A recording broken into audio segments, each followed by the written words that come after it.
Okay, recording is done. Okay, so you guys ran into the knights who were having the squabble in the middle of the forest, if I remember correctly, and you also encountered the old bard and the monastics. Yep. Oh, that's the other thing. Without the other two guys, uh, who are you playing again, Jess? Dame Linnell. Oh, right. Okay, you are now the sole Christian representative in the group. I am. Hey, you're a minority. I'm definitely feeling not persecuted.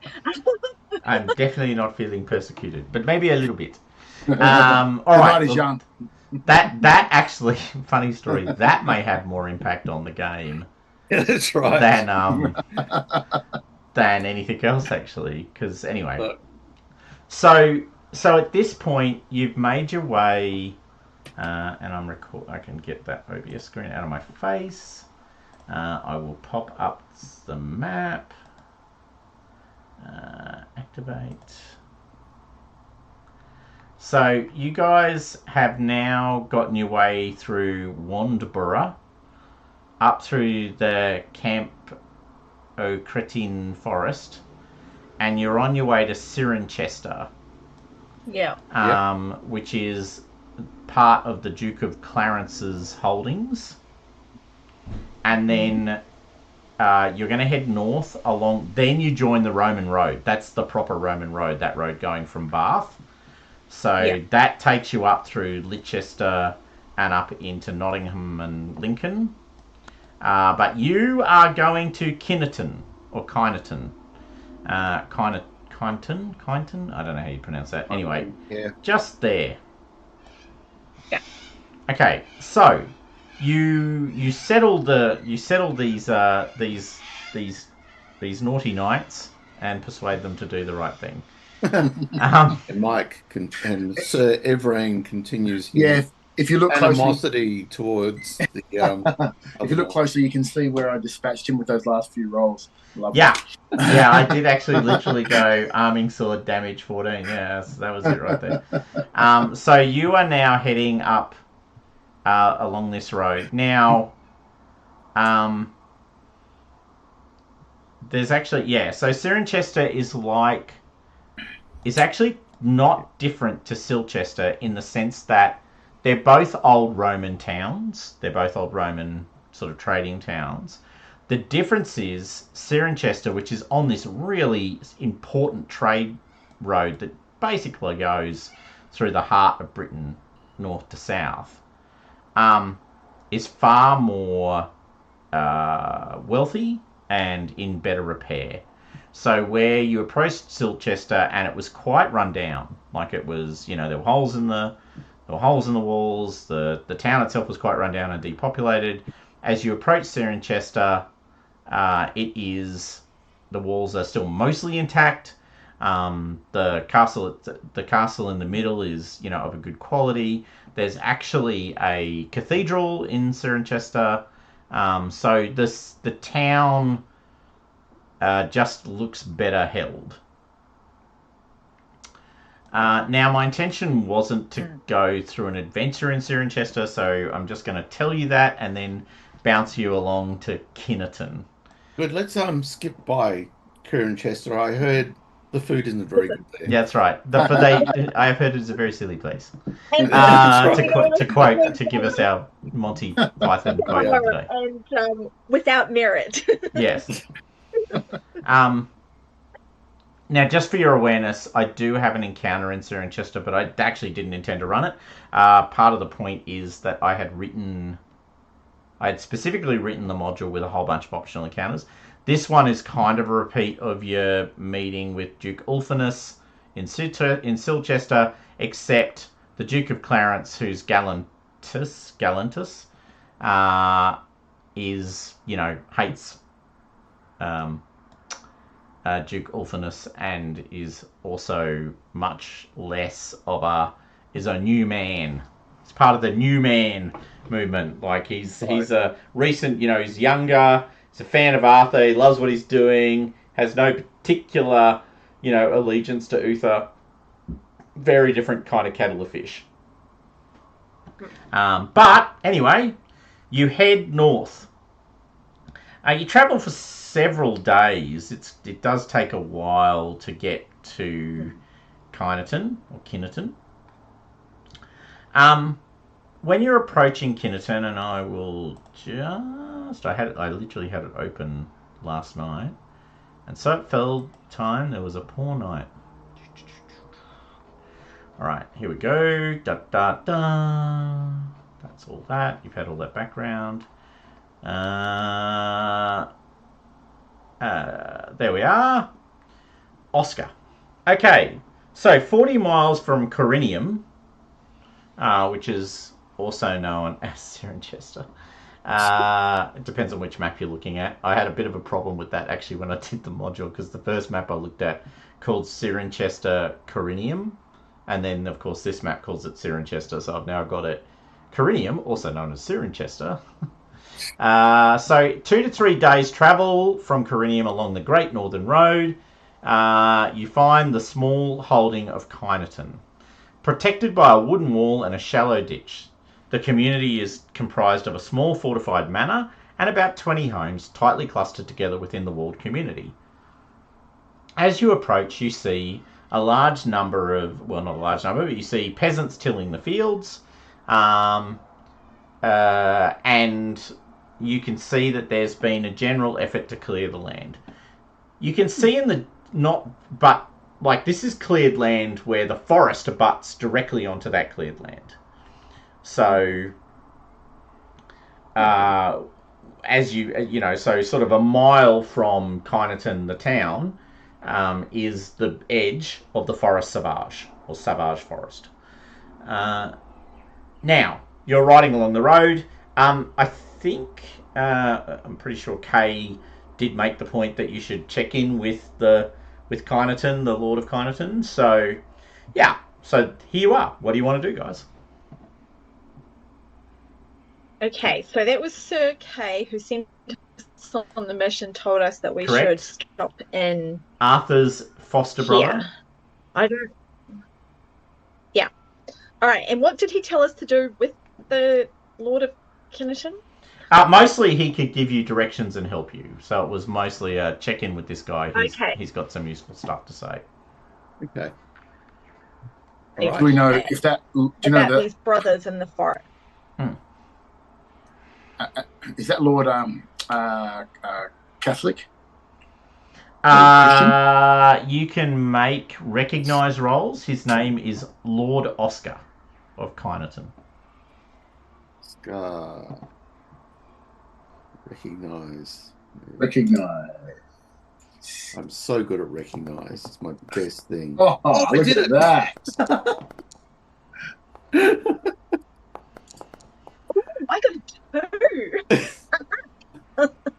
About. I definitely recognise the name. Dame Linnell recognises the name. How?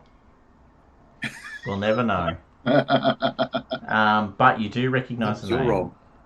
All right, so Oscar is Christian, which is why Dame Linnell knows them, obviously.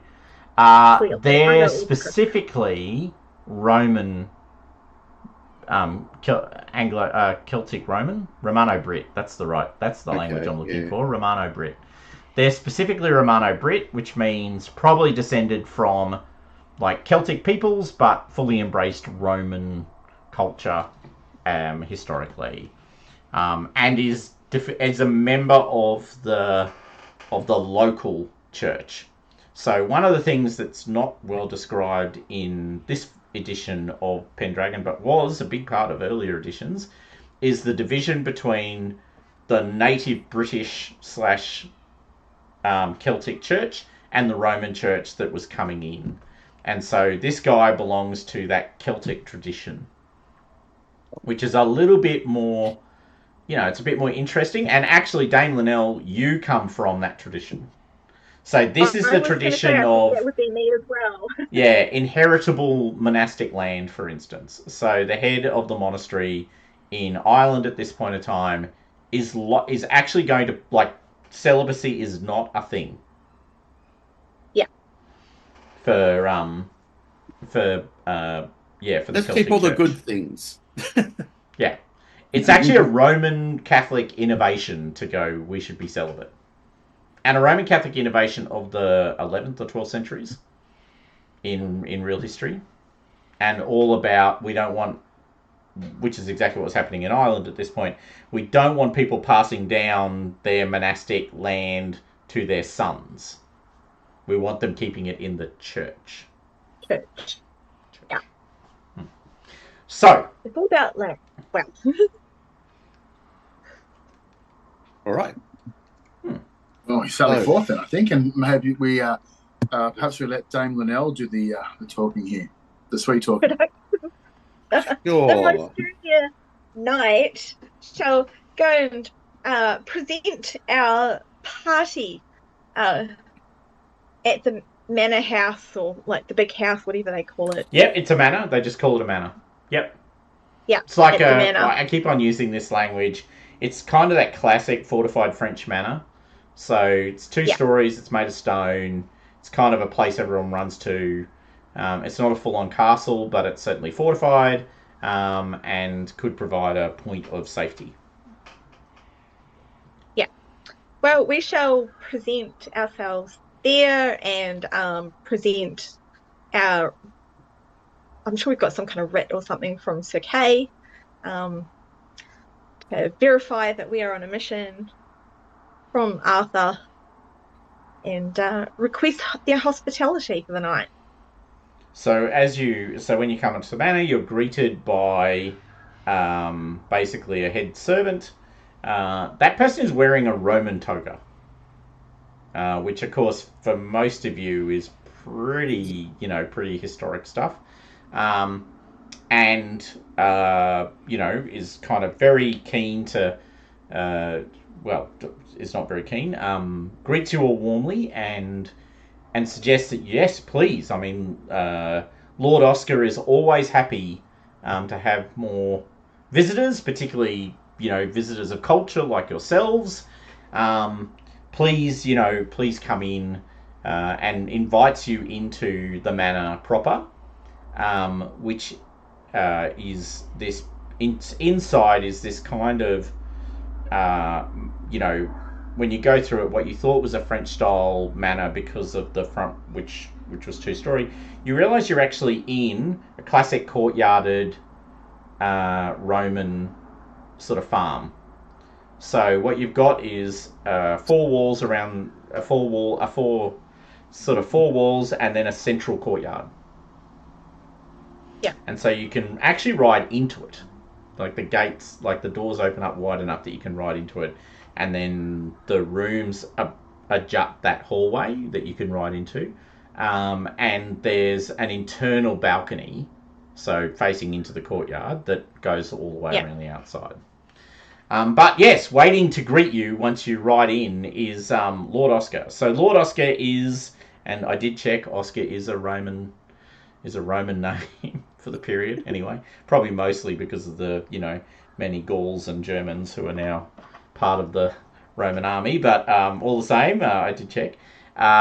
So he's dressed in this very well made out toga.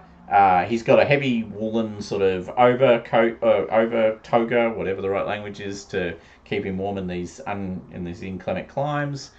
He's an older man. He's probably in his 40s, so basically ancient. But he's florid and big and burly. Takes one look at all three of you and goes, good night. Welcome to my lands and to my manor. I hear from the seneschal that you are here on important business and would love to hear more. Perhaps we could take a meal after your long ride. You are very gracious, Lord Oscar. We will gladly join you for a meal. Excellent. Well, look, please join me. And then a bunch of Roman-style sort of, lounges, so daybed-y type things, brought out with the right types of cushions. And he suggests that we all, and just out into this open courtyard area. Please join me and let us sit and take repast, and I will get the honeyed starling's tongues as you know immediately, and perhaps some I don't know if you've tried them, but the dormice are delicious. Okay. Okay. When in Rome. By the way, you just have to eat the whole thing. You just crunch those bones right down. Sure. I can do that. Oh, stupid. Wants the dormice. Goodness. Dame now finds this all very confronting, but she's trying her very best to hide it for the purposes of Yes, getting this man on side. it's a long way from the usual fare. I would happily Oh. eat whatever he's got here. Excellent, he says, and he, Yes. you know, but you're also served, you know, little pastries and Yeah. you know, sort of roasted asparagus and some other things. But yeah, then there's the delicacies. Lovely. Yeah. The hospitality is overwhelming. Yes, and like along with the dormice, you serve little songbirds, which you also just eat the whole thing. You just crunch right down. Okay. Absolutely. Indulgent 15, I'll go for that. It's like sitting there, she's like, before she starts, wondering whether she should declare that she's actually fasting today for religious reasons. Well, you could try that on if you feel uncomfortable to eat the food. Otherwise, you know. I can sense Dame Linnell getting thrown under the bus here. But Lord Oscar, your hospitality is it knows no bounds. Thank you so much for taking us in. We greatly appreciate. Weary travelers, you may say a rose between two thorns. I gladly appreciate your hospitality. They must flush it with milk or something to get all the things out of the guts. Yes. Oh, yes. Perhaps you could have some. And as a dessert treat, can I offer you our candied badger noses? Badger noses. Yeah, all right. I was inspired by Get Your Badger Bits here, but anyway. How will they smell? Terrible. Yeah. Yeah. I thought I'd cross into Definitely. the Life of Brian at some point. They're very rubbery. Yes, but but they're just chewy. You know, it's kind of like a little. I'm interesting. I'm not used to eating this end of a badger. What, you eat the arse out of the badger? Is that what you're saying? It's all badger. You mix it with the right sauce.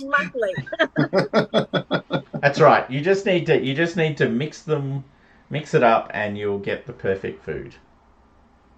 You're right. It is pretty chewy. It is. It's like I'm thinking that eventually, if we had the right ingredients, we might be able to replace the badger bit with something that's equally chewy. But look, we dust them with beet sugar. Okay. You know. Wow, that is very expensive. Yes, but not as expensive as sugar cane, which would be even more expensive. So, you know. What you got?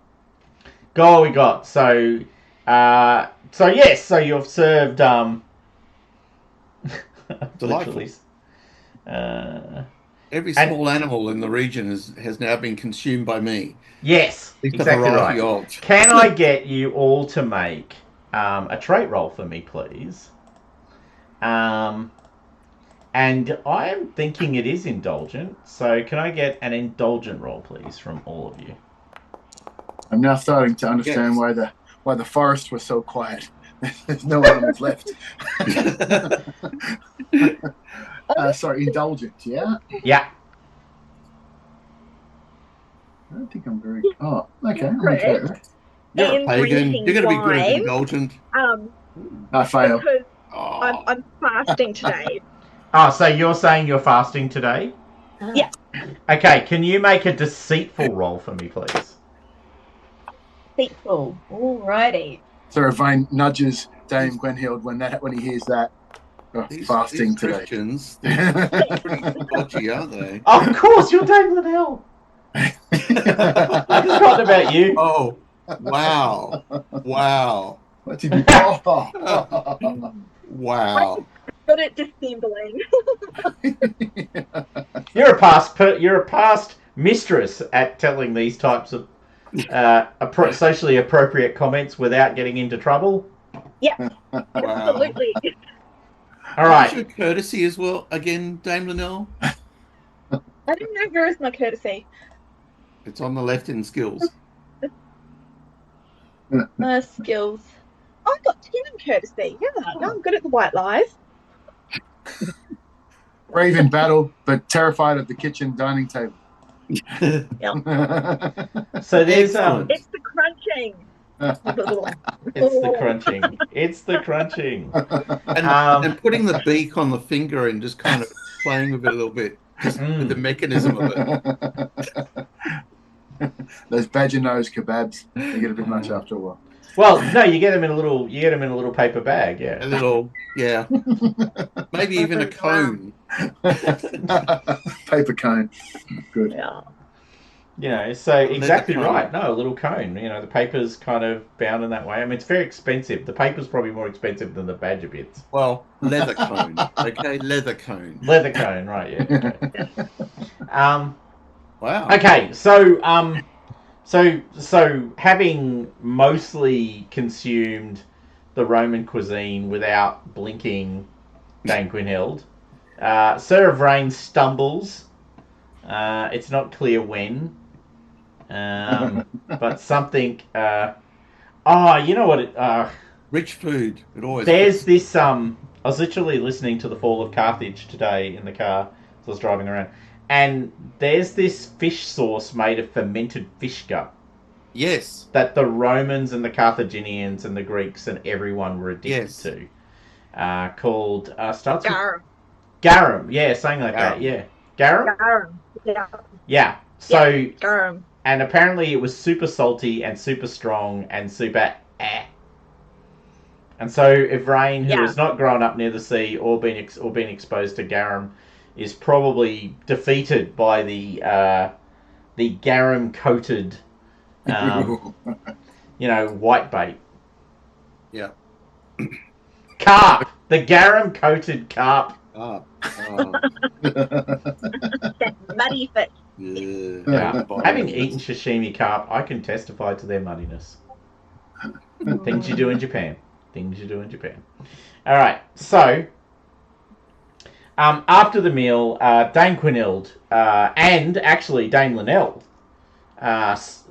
Sir Lord Oscar is keen to talk to both of you. Obviously, Ivrain, you're welcome to be there as well, but he directs most of his conversation to Gwenhild and Linnell. Yeah. Which gives you like a comedy team. It does. Gwenhild and Linnell. Which will give you guys a +5 bonus to like orate and courtesy. Well, +5 bonus to courtesy skill rolls with Oscar because you've done the right thing. You've impressed him with your proper. Well, he's impressed by Dame Linnell's very deep religious faith, and he's impressed by Dame Gwenhild's ability to just eat everything that was put on the table, and just like little dormice, little roasted dormice. It's like you can just swallow them whole. Can we take some to go? That's right. Yeah, exactly right. These are delicious.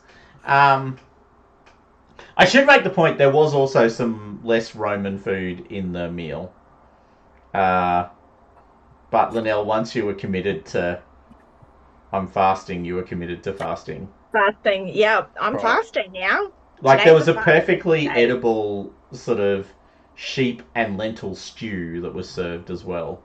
But unfortunately, rings of rosemary and you look at that and you think that looks good, but delicious. Looks delicious, but no. Yeah. I am fasting today. Say my prayers. So you guys.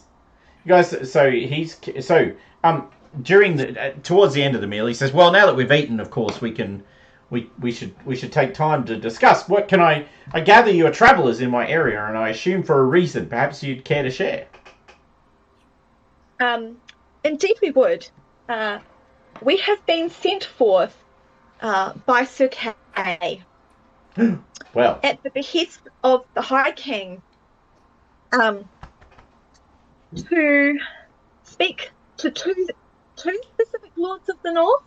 Yep. Yep, two brothers, to Savar's be forest. specific. Two brothers. You may know them. Two brothers in the forest. And whose names I have completely forgotten. Buran Balin. and... Close. Balin and Balin. Balin and Balin. Balin and Balin. Yeah. Sir Balin and Sir Balin. We are sent to speak with them and to ensure their support for the High King.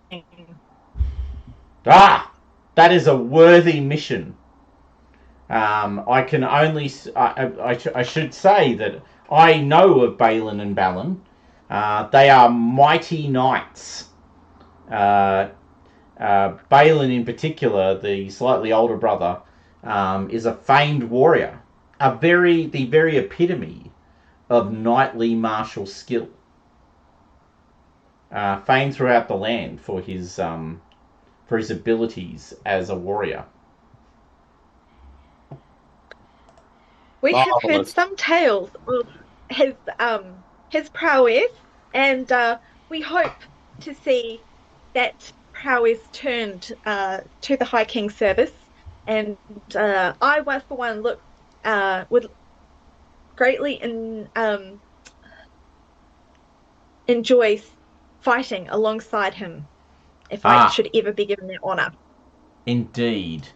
And I must say, you should also make the acquaintance of his brother, who is famed for also his martial prowess, which whilst not of the quite of the same level of Balin's, is still magnificent.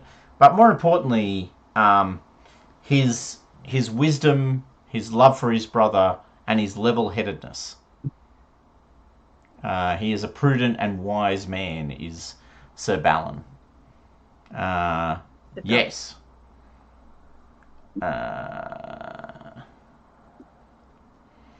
Now,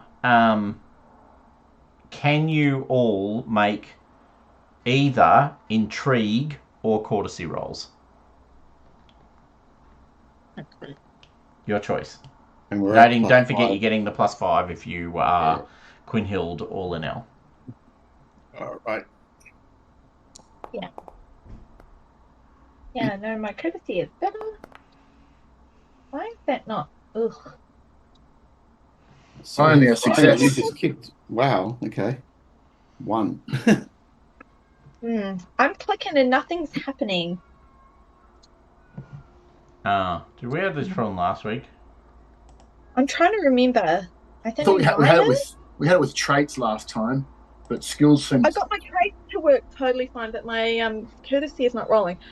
Okay, so I'm gonna roll, and I've got to get under 15. Okay.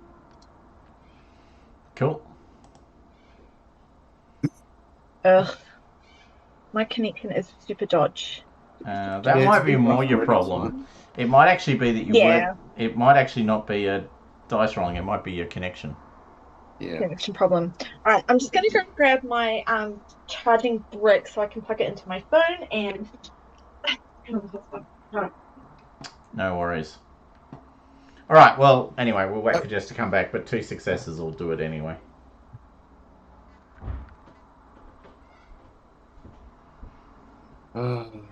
See whose arm gets tiredest fighting alongside those two.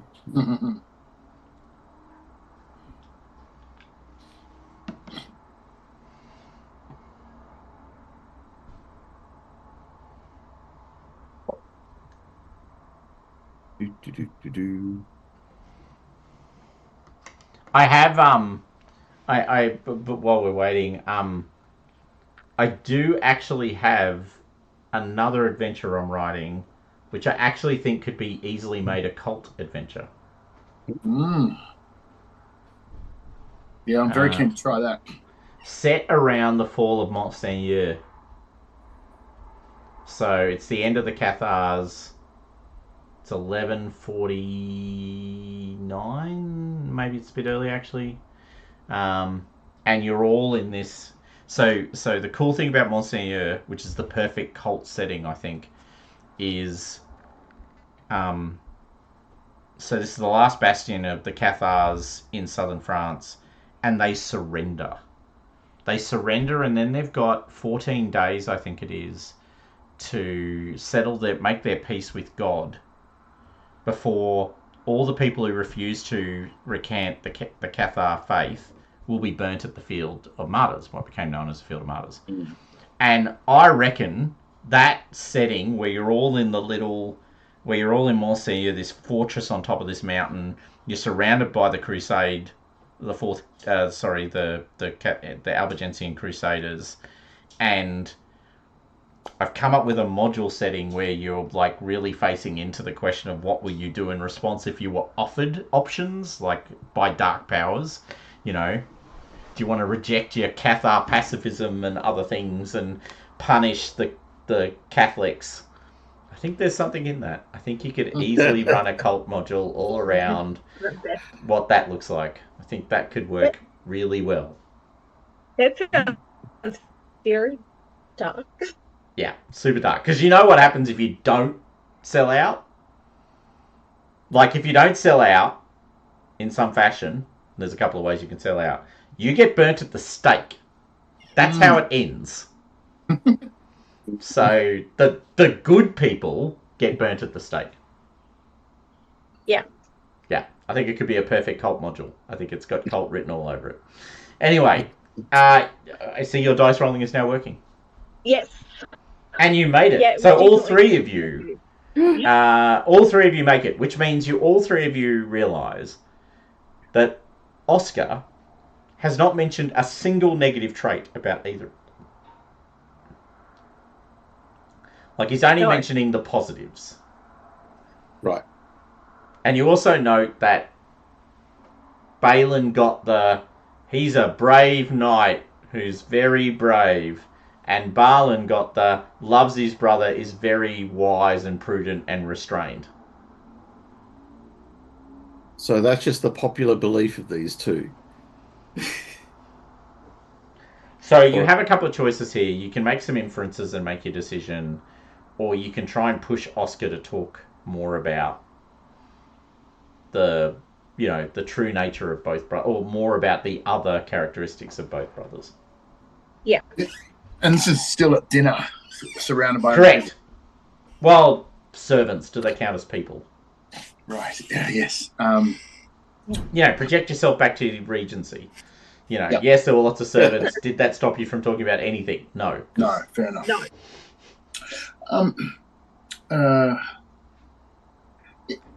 That's a courtesy. How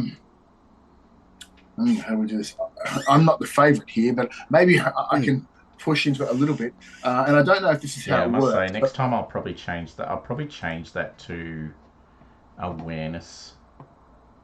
I think next, when I write the module, when I finish this bit of the module, because I think awareness is the right skill. Anyway, I'll check.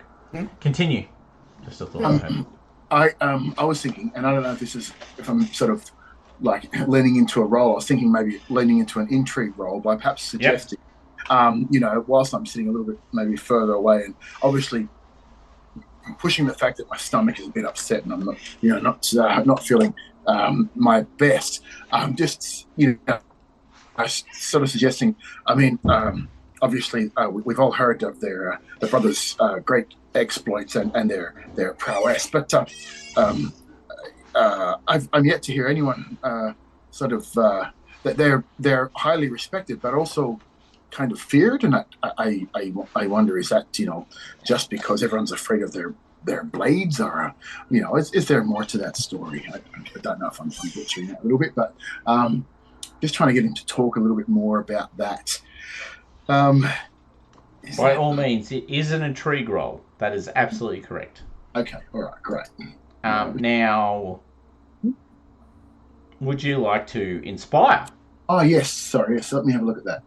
Passions, how could I do that? Can you still inspire against things that are ticked?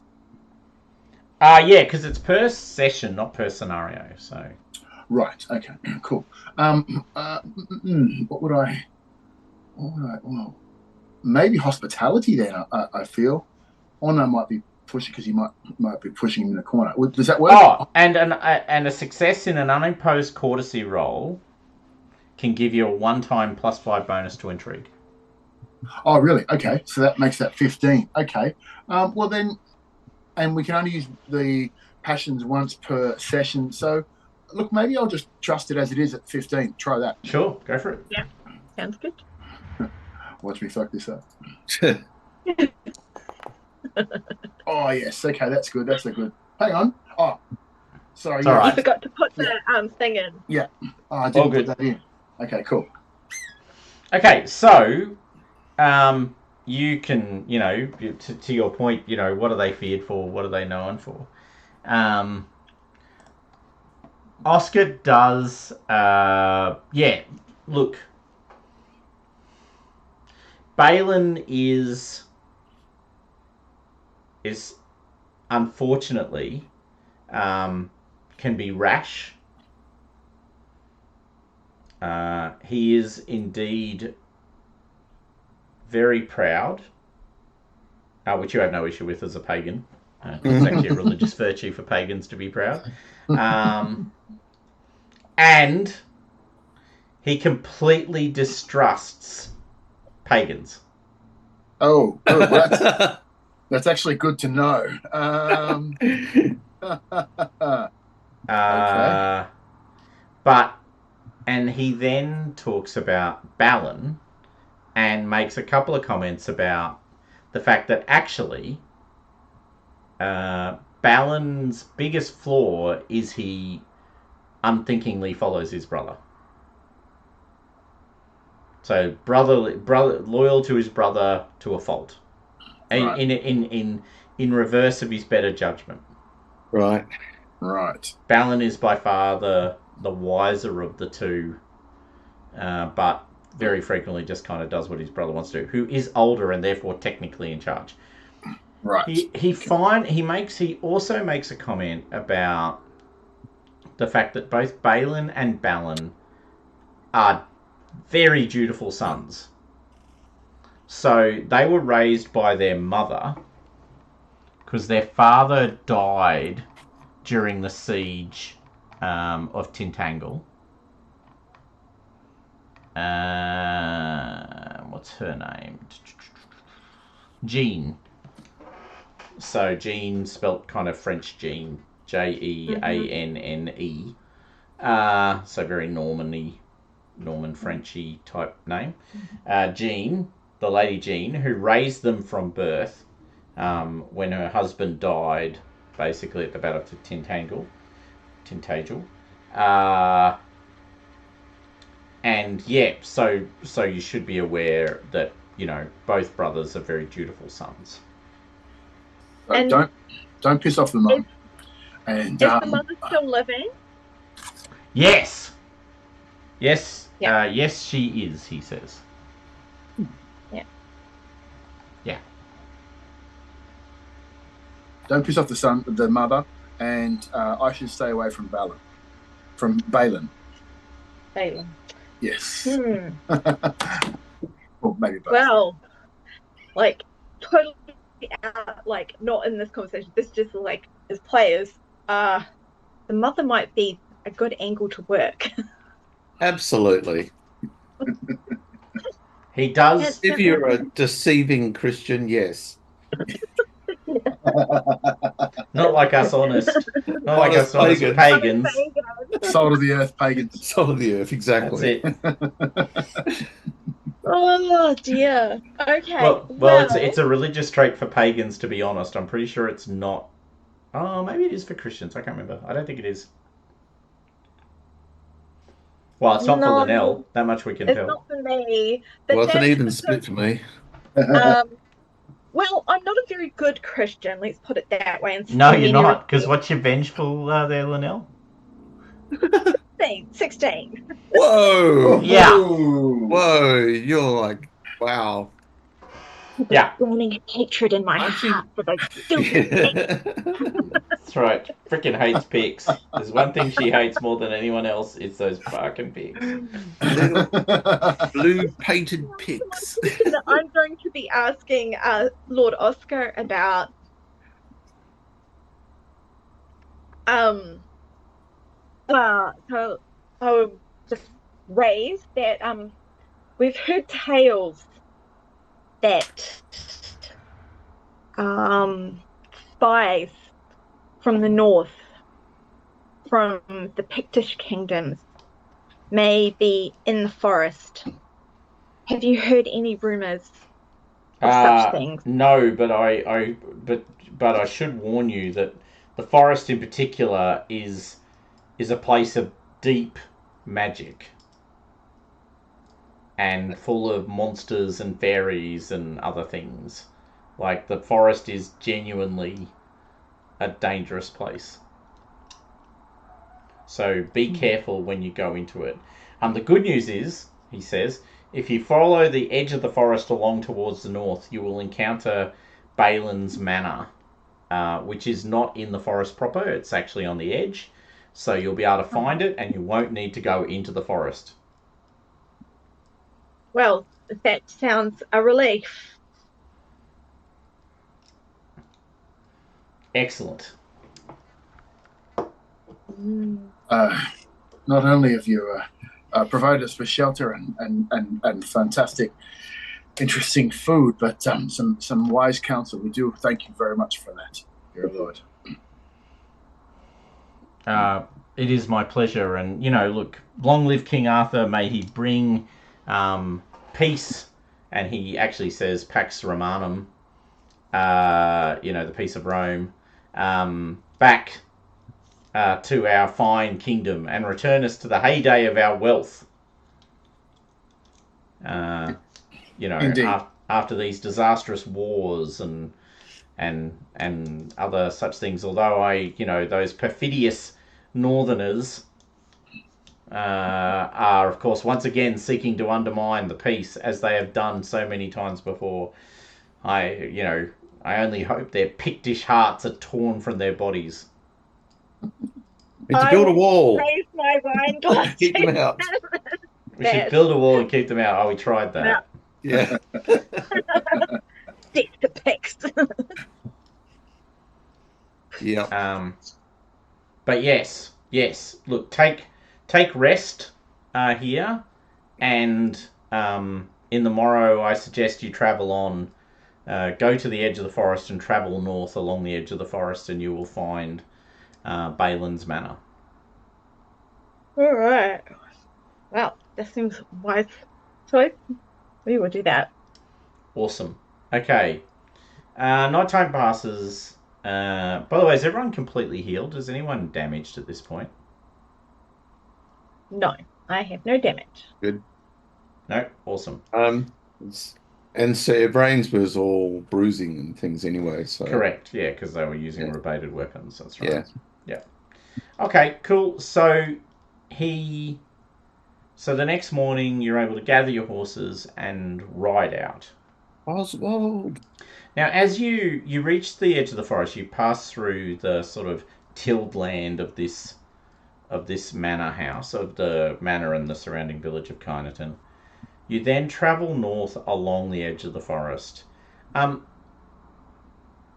You see, the remnants of old villages that have now been swallowed by the forest inside the forest. Huh? You can see wild orchards, so where there were previously apple orchards or pear orchards. Hope I'm not getting too far off. And I hope I'm not being too anachronistic. And other things which have gone wild, right? Because this region used to be sort of a centre of Roman power and trade, and then over the centuries since the Romans retreated at the end of the 4th century, there's been Saxon raids, there's been civil wars, the Picts have come south, and then after Uther's unsuccessful attempt to hold the kingdom together, civil wars broke out all across England, and all these different kings sprung up to hold the land. And so you're sort of surrounded by this, by the evidence of that, in that all of this land used to be under the till. It used to be tilled, it used to be farmed, and now all of that has passed away. And you are reminded in that moment of the high duty that Arthur has to bring civilization back to this region and to return, the kingdom of Britain to its former preeminence. Because, his unifying force, his civilizing force, is the thing that would, return this land to fertility. Now, you sort of travel through that for a little while. For all the knights, can you all make a roll against, if you have it, Love Arthur or Loyalty Arthur? If you don't have it, you can all roll, and this is actually something that does happen in the game. You can all roll. How do you roll a new passion? What do the rules say about rolling new passions? Do they say anything about rolling new passions?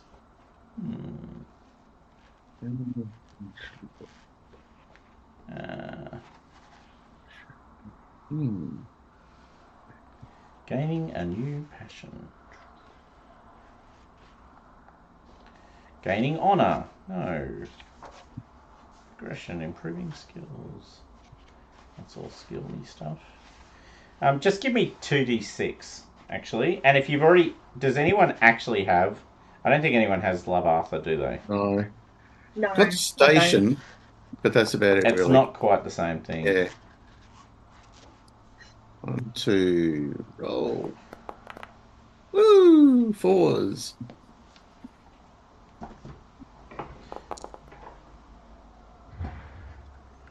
Alright, 2 11s and Wow. an 8.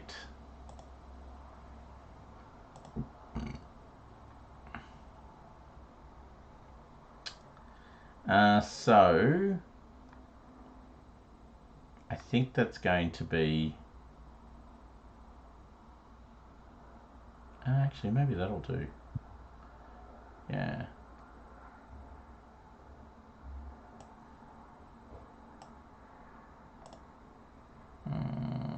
Did that work? Didn't seem to. Oh, is that how I do it? Sorry, I'm trying to add loyalty to your sheet. I notice mine's got a lock on it. This character already has a loyalty. Do they? I can't see it anywhere. Oh. Okay, you can only have fealty to one person at a time. Oh. Right. So if I put... So is this my homage lord? Yeah. Yeah. Oh, okay. Londinium. Got it. Okay. The reason I couldn't see it is your sheets were locked. Yeah, I noticed there was a lock there. Yeah, okay. So, alright. So if I unlock your sheet... So, you're not Clarion. Who are you playing? Dame Linnell. Let's go with you, Dame Linnell. And I unlock your sheet, and then I go to your passions, and then I go to the passions that I have over here. And I go, I'm going to give you loyalty. And then I'm going to edit that. A loyalty card. Is that the way I do it? Yes, it is. And Linnell, what did you roll? 11? 11.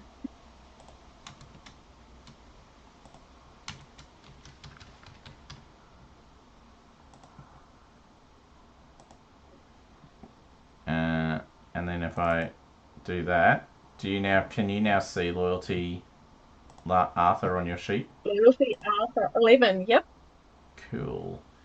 And Gwyneld, what did you get for your passion? I got an 8. You got an 8. That kind of makes sense. You are, after all, Saxon. Yeah. And then that was 8. And that's loyalty Arthur. Lovely. Close that, and then I double click on that, and then you close back up. And then of rain, you must have got an 11 as well then. Yeah. Loyalty. Yeah. Loyalty there, and it's Arthur. And your total is 11. Alright, save, close. Okay, alright. There you go. Better lock your sheet again. There we go. That should do it. So you've got loyalty, Arthur, now 11. Alright, so you're approaching... So after a couple of hours ride, you're approaching another fortified manor. So once again, you hit that sort of... There are tilled fields. These are nowhere near as extensive as the ones that are in Kyneton. And you can also see that they only operate in a half crescent. So they are... or a crescent, rather. So what you see is the manor is right up against the forest. And so there's no farming on that side, but there's farming on the fields on the other side. So sort of like a big crescent going around. Mm-hmm. This manor is much more heavily fortified than Kyneton in that there's actually a stone wall around the outside. It looks like it's been built out of maybe the very stones that made up the roads. It's not uncommon. So the wall's been dug up out of the ground and then built around what is a manor house. There are peasants tilling the fields, and like I said, the forest itself sort of looms over the manor, like it's this huge presence directly behind the manor.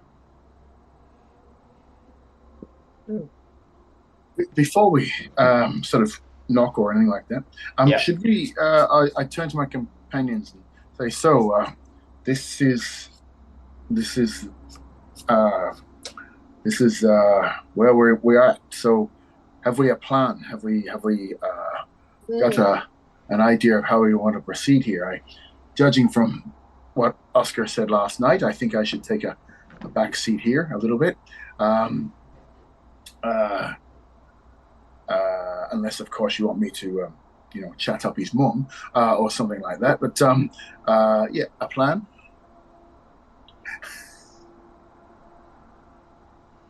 Please, I beg of you, Sir Ephraim.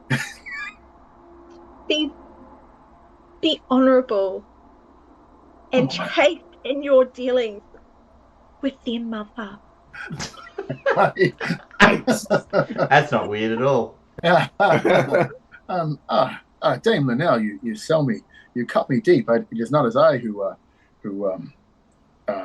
has fast days when opportune a moment strikes. So I shall do my part, which would mean to be very calm and chaste and quiet, so as not to offend anyone. I just wanted to see if we had some kind of plan and to see. It is for the success of our mission and for your own well-being that I ask this of you. I see that being challenged to a duel by Sir Balin or Sir Balin would not end well. That is not my aim here at all. I wish to get home with my hide. So yes, I shall behave myself accordingly. I do think that taking time to speak with their mother and speak very respectfully with their mother could help shore up our position. Indeed, I concur wholeheartedly. Yes, okay. Well, I feel that you should be doing most of the talking, Dame Linnell. I shall try my best. And we have our triptych, silver triptych, as a gift to present to yes, Balin. So we should definitely have to do that, but not straight away. Now, excellent. Let's go see them now. Now, enough of this talking. Exactly, this talking, this plan. That should be reminded. It's been weeks since we saw Sir Kay, and I can't read or write. So, like, what was the... Okay, so the mission objective is go and recruit these very famous knights No. for Arthur's cause. To Arthur's cause, yeah. Because So, the they're Northern not Kings are already- about to come down and beat us up. So they've not declared at all. It's not like a reaffirmation. They've never declared for Arthur. No, they live in the Forest of Arge up in the... And actually, both of them are ultimately Northumbrian knights. So they're right from the north. They're like right up north. Okay. You know, getting pretty close to Pictish, lands, actually. So then we take care not to offend them or slather, any bad feelings on their northern compatriots. Yeah. We just we lean into the greatness of the great king and how peace is our aim, and present them with a gift and hope that will be enough. Maybe appeal to their sense of glory at the side of the great king, something like that, perhaps. Yeah, that sounds good. Daniel, And perhaps, well, we'll see how what we get out of the conversation. But I'm wondering if they would like to see more of this land return to cultivation and to grow their holdings. Yeah, I was thinking that myself, and the only way to do that is peace. So maybe we push that as the great king's ultimate aim, to have one great, for want of another term, one great Britain. But for peace, we must have war. Glorious war. I feel, Dame Linnell, that it will not be me who will will rend this mission asunder. Intimidated by Dame Linnell with her giant axe. Okay. Well, let us be at All it. right. Let's go forth. What could possibly go wrong? Everything. Let us present ourselves at the manor. Sure, it'll be fine. All right, so you ride up to the manor proper, and as you approach, you see some peasants running to the manor ahead of you, because you're now in much less civilized land, effectively. So, armed people riding around on horses could be good, but is most likely not.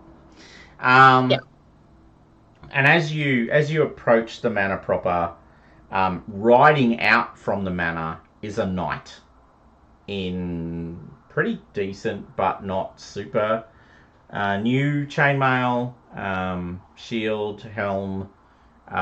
They're wearing... You can all make recognize rolls to recognize the heraldry, because I think they did get rid of heraldry as a skill, didn't they? Yeah, they did. I'm sure they did. Recognize. Yeah. You got a 7. Yep. Who's that Ponzi knight? Exactly. Dan Linnell's on fire. And instantly recognizes Balin's, heraldic device. You see Balin, sort of riding towards you on this horse. He's big. He's a big boy. He's not Saxon big, but he's definitely not your average sized Celt. He's got a big sword, not two-hander, but big sword, and wielding a kite shield.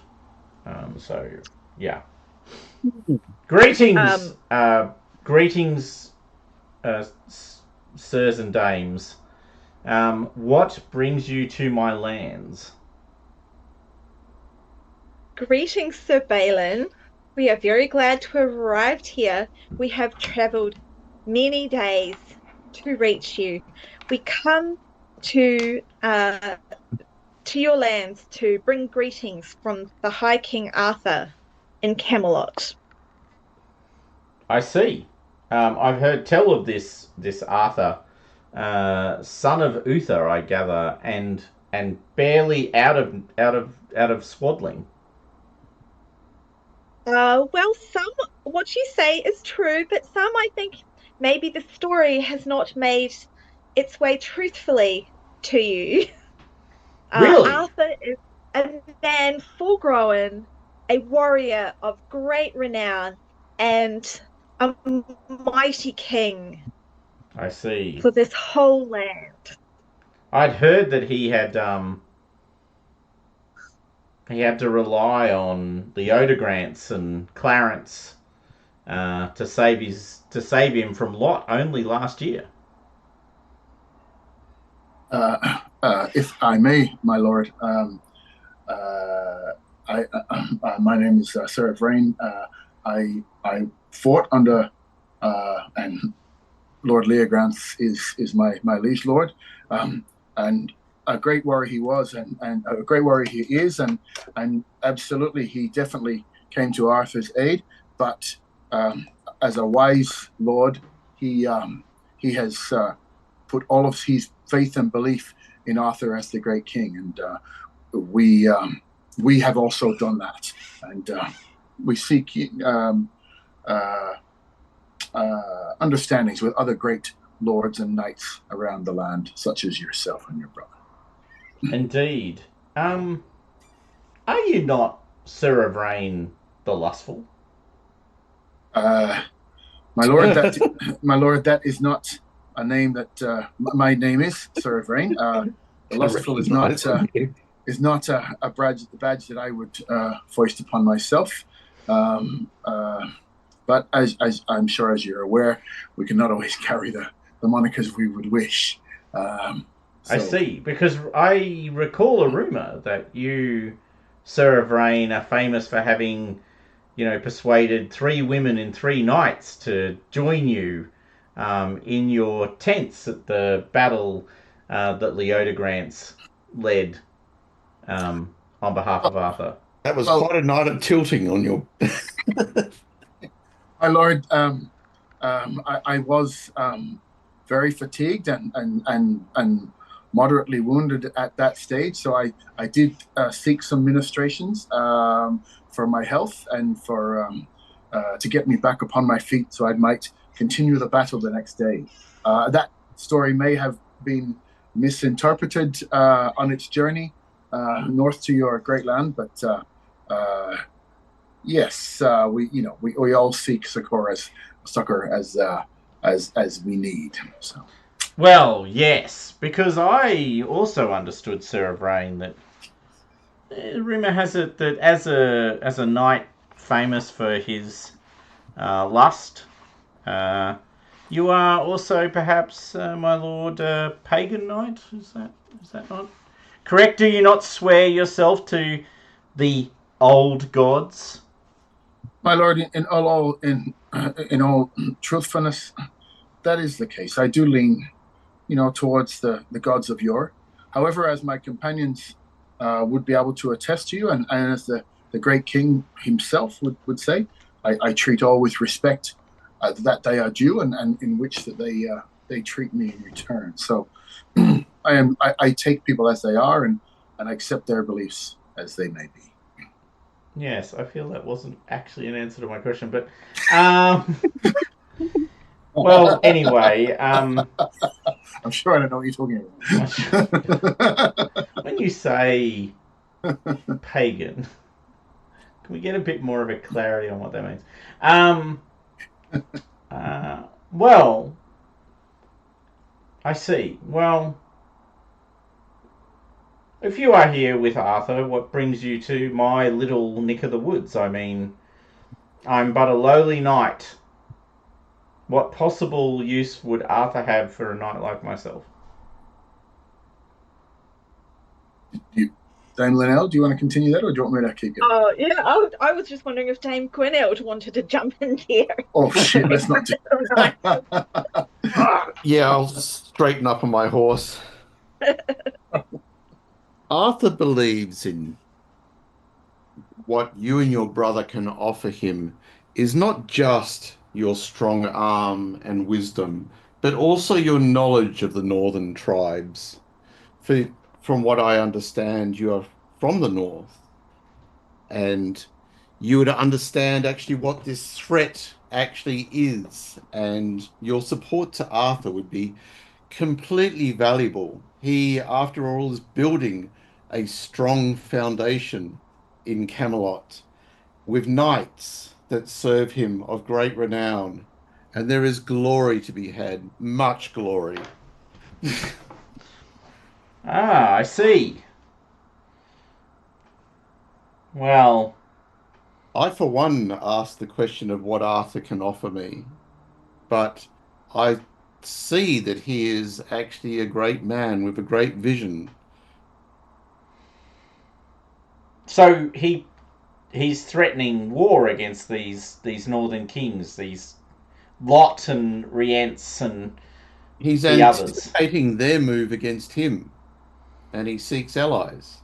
Well, would that so he seeks to bring down these pagan kings?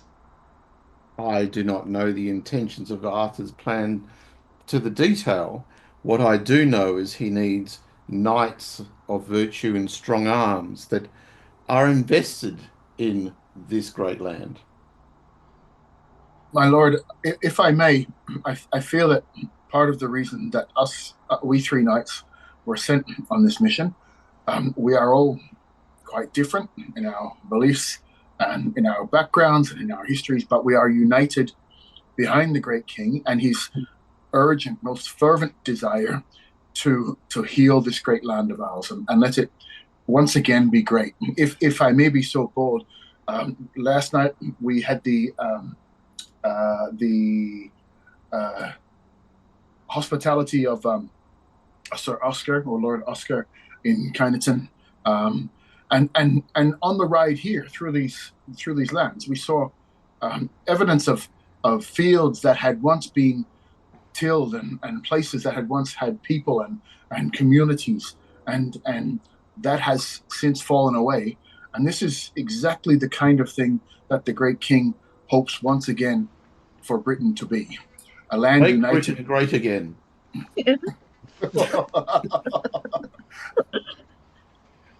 Sanity roll. What? How did the two knights come to blows? It's a tricky thing to explain in detail.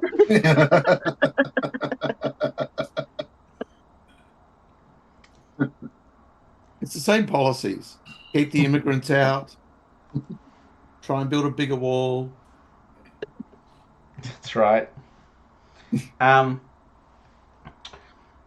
Okay, well,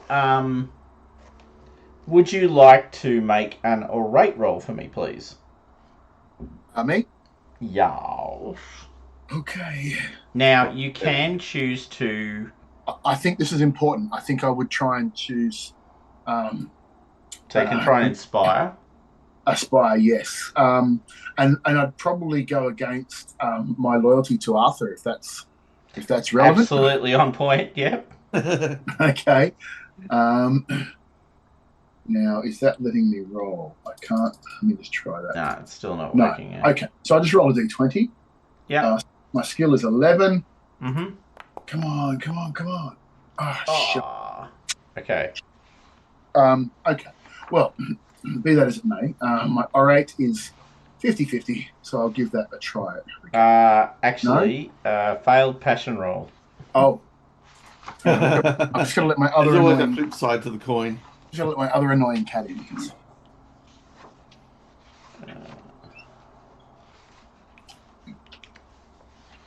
Oh, hey, then.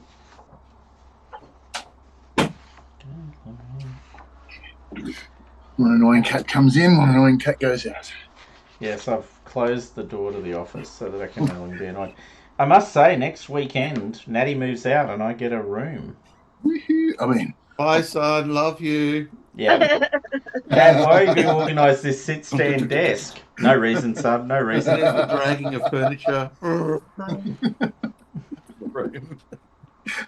And he's just doing the second last load, coming back for the last little bits, and you're already moving stuff into the room. Exactly. Oh, Yeah, shit. exactly, yeah. It's like, oh, don't worry about me. You keep Well, on doing still what here. you need to do.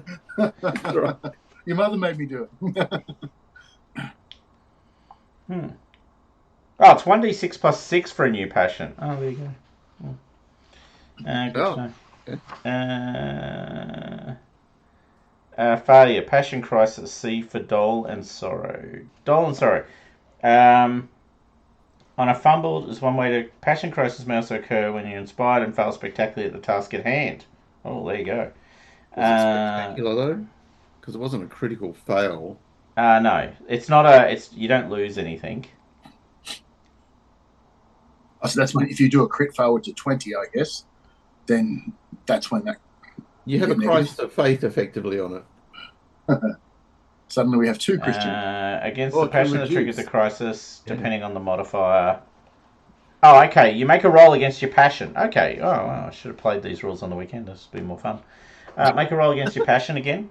So roll again against your 11. Yeah. Okay, so you get melancholy. Oh, shit. Which means... life. Don't talk to me about life. Yeah. Becomes melancholic. Please see page 80. Jesus Christ. Couldn't make it easy. Does not strike immediately. The character is actively engaged, like fighting in a battle. It takes effect when the activity caused it. Usually a day or a few hours or a few days. The number of days also, if left alone, the value delivers minimizes by 1. Okay, all right.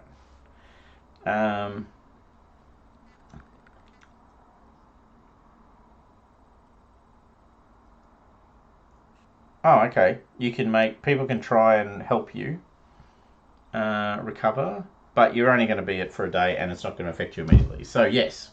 Please make your errate roll, and apologies for all of that. No, it's okay. Yes! Yes! Okay, so, you make a strong argument, and I might have need of your help.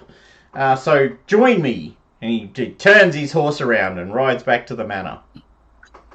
I just wait and let Dame Linnell go first. She's the Christian. I'll give her the, do all the appearances and keep the brute from stepping on her tail or something like that. Good. So you ride back to the manor, and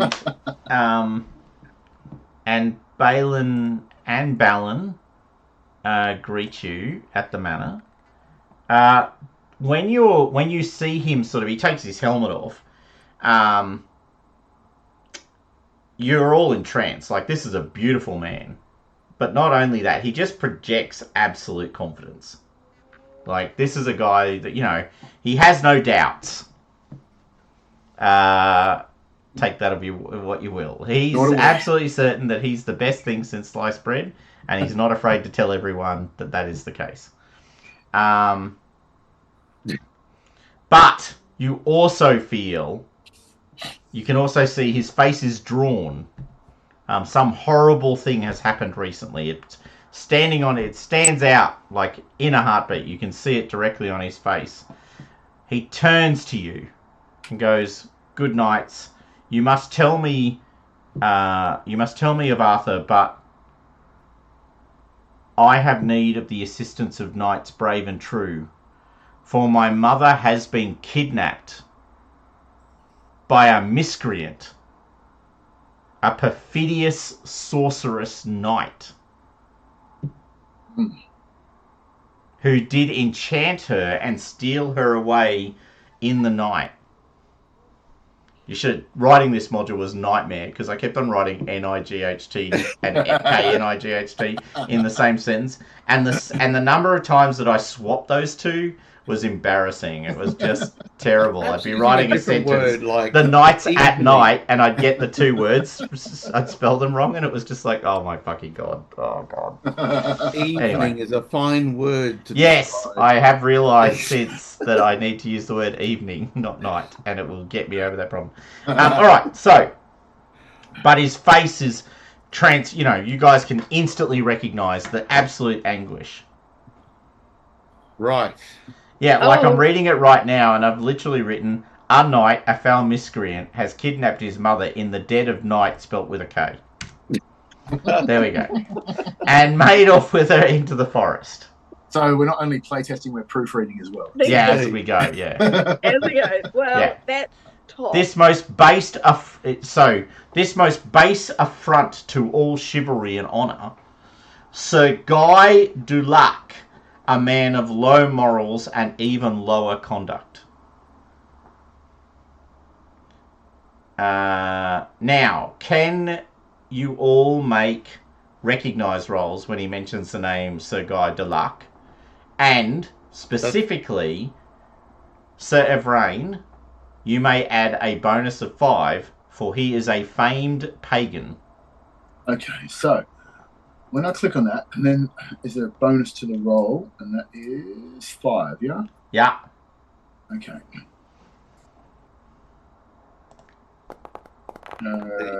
No.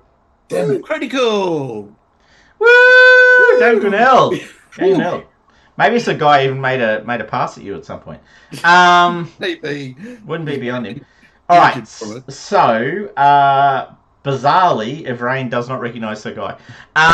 Okay. So with a critical, Sir Guy Dulac is the brother. And this is the one thing you know immediately. I'm waiting for this. Because he's very famous. His fame is actually inherited fame. The only other Dulac that I happen to know happens to start with Lancelot. Yeah, not that guy. Lancelot's not on the picture yet. He's not in frame. Right. No, but the Lady Nimue, the Lady of the Lake, who did grant, who is in the process right now. Not actually. It's either happening or just has happened. Is giving Arthur Excalibur. Wow. Is his sister. Okay.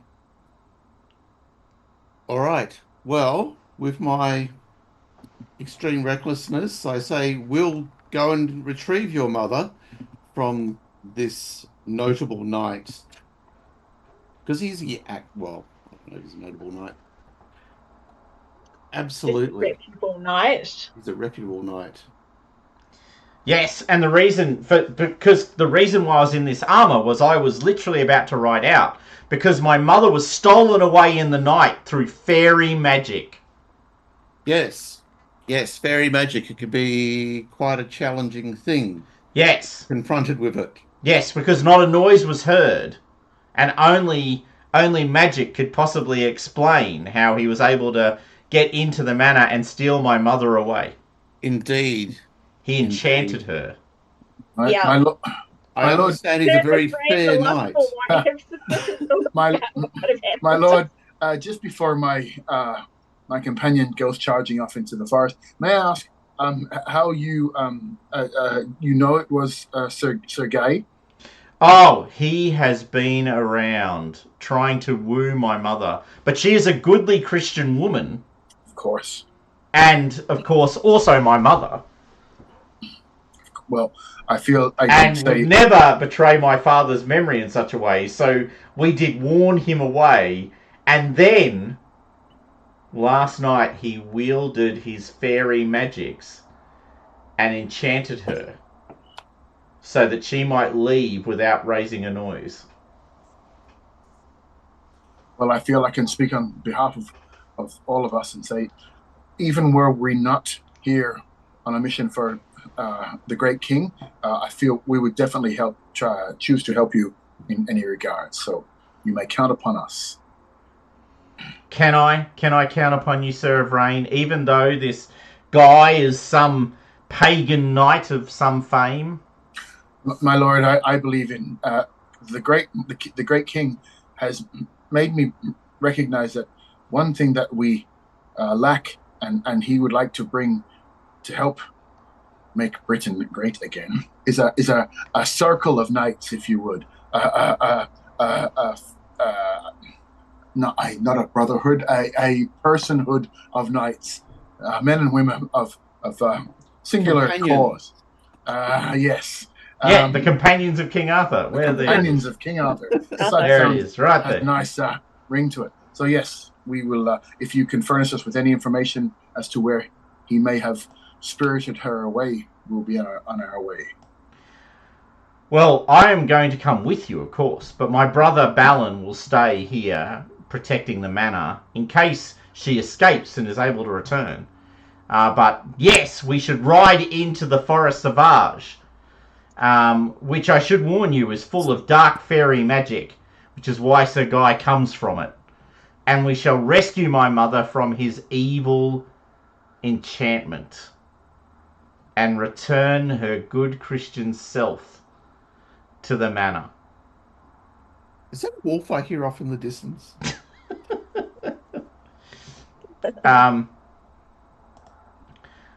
Shall we ride forth, good knights, to rescue my mother from this foul miscreant? Let us ride forth at once. And see what confronts your mother. Indeed. I should warn you. Okay, so you can all make folklore rolls at this point for your knowledge of Forest Sauvage. I feel like every time Dame Gwenhild opens her mouth, I'm going to step on her toe just gently. I think we all know what's going on. So Dame Linnell is all over this. Yeah, I'm Folklore. very good at folklore. Are you sure you're a Christian? Well, Oh, shit. Dame Linnell is a good Celtic Christian. Sure. it's mostly paganism with like a layer of Christianity over the top. Correct. In a very thin. Christianity's a hobby, really. More of a pastiche, if you will. Yeah. All right, Okay. so Dame Linnell, even though you don't come from these here parts, obviously you read up a lot on Balin because have you got literacy? I think you might be literate. Oh, I don't know actually.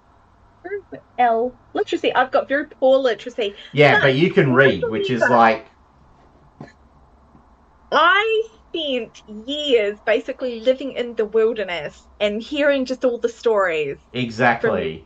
Yeah. So I know all about my fairy lore. Yeah, you do. So you know the Forest Sauvage is literally the centre of fairy power in England.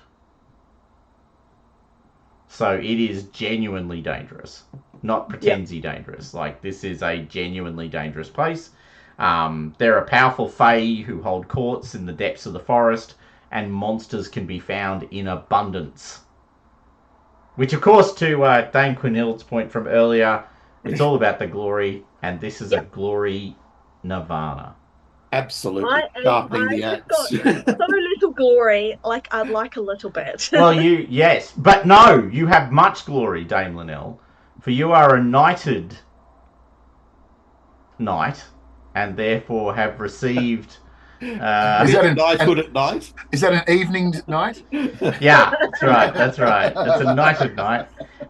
You are famed for your knighting, which occurred all the way over the sea in Ireland. Does that count? That's where the thin veneer of respectability comes in. Does it count? That's rude. So rude. Dame Gwenhild, have you been drinking again? No. Not yet. Sober. Oh, All right, my good knights, we must ride. Tell me, that's right. do any of you have the skills of hunting?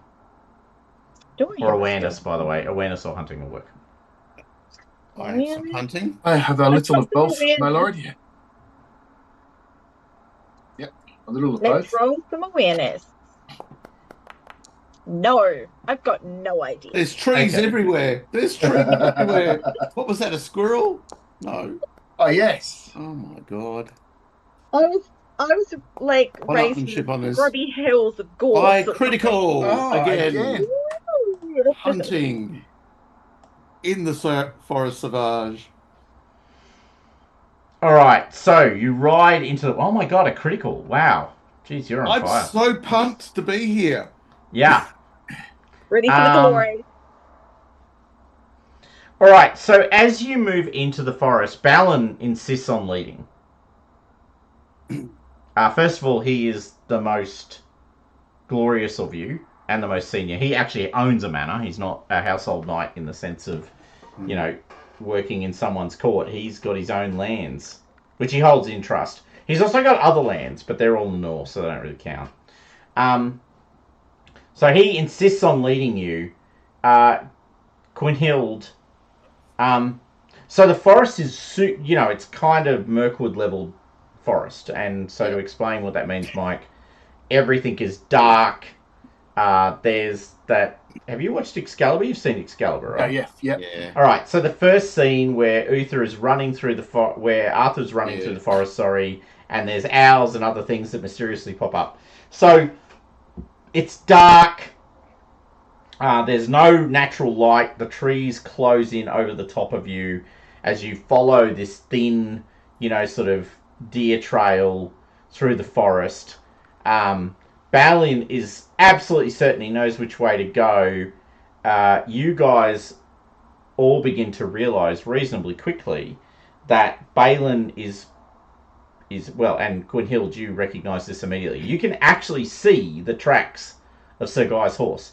And Balin was originally following them, but now he's sort of leading you astray.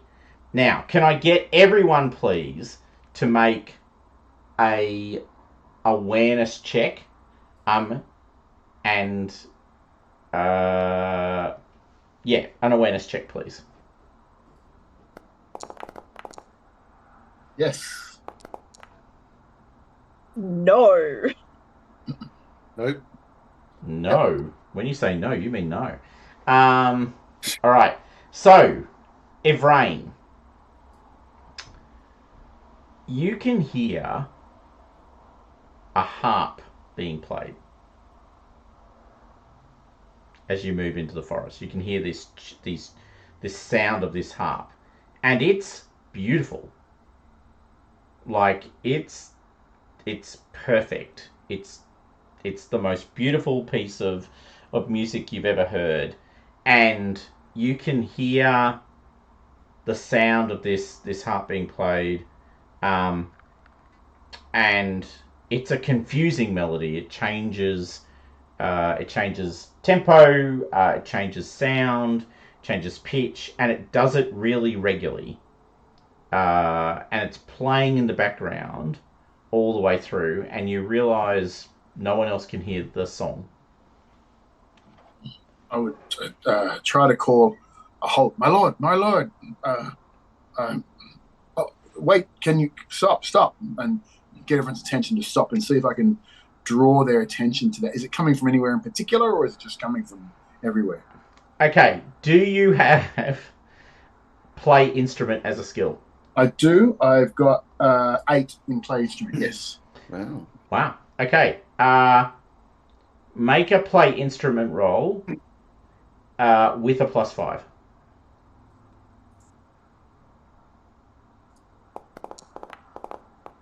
Yes. Nice. Okay. All right. So you recognise parts of the tune as being a really old Celtic lay, like a really old Celtic song. And this song is all about, sort of, what's the name of the Irish hero? Is it Cuchulainn? Yeah. Who does the blood and the stone? I think so. All right, let's go with that for now, and I'll check it up later. But so it's a story of Cuchulainn, and Cuchulainn is famous because he does all these tricky things to get to defeat his opponents. Like, the blood from the stone myth is all about he swaps the stone in and out. When he gets the giant to crush it, it's a stone. When he crushes it, it's fruit, and he gets blood out of it, or sheep out of it and blood out of it. So it's all about this person who's using trickery to confuse things. However, you have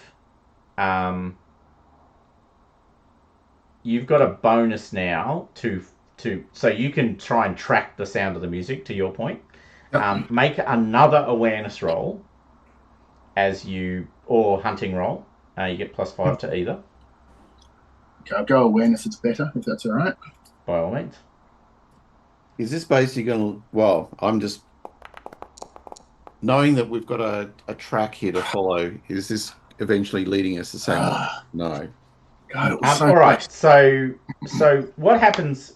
So Balin is now completely confused. He's wandering around the forest, going, "I know it's this way," and sort of charging off now into the brush on the side. Can I get from he's leading, so you guys are kind of forced to follow this guy as he's dragging you into this forest, and he's not taking you where you need to be. I see tracks here, my lord. There are tracks in front of us. Clear as day.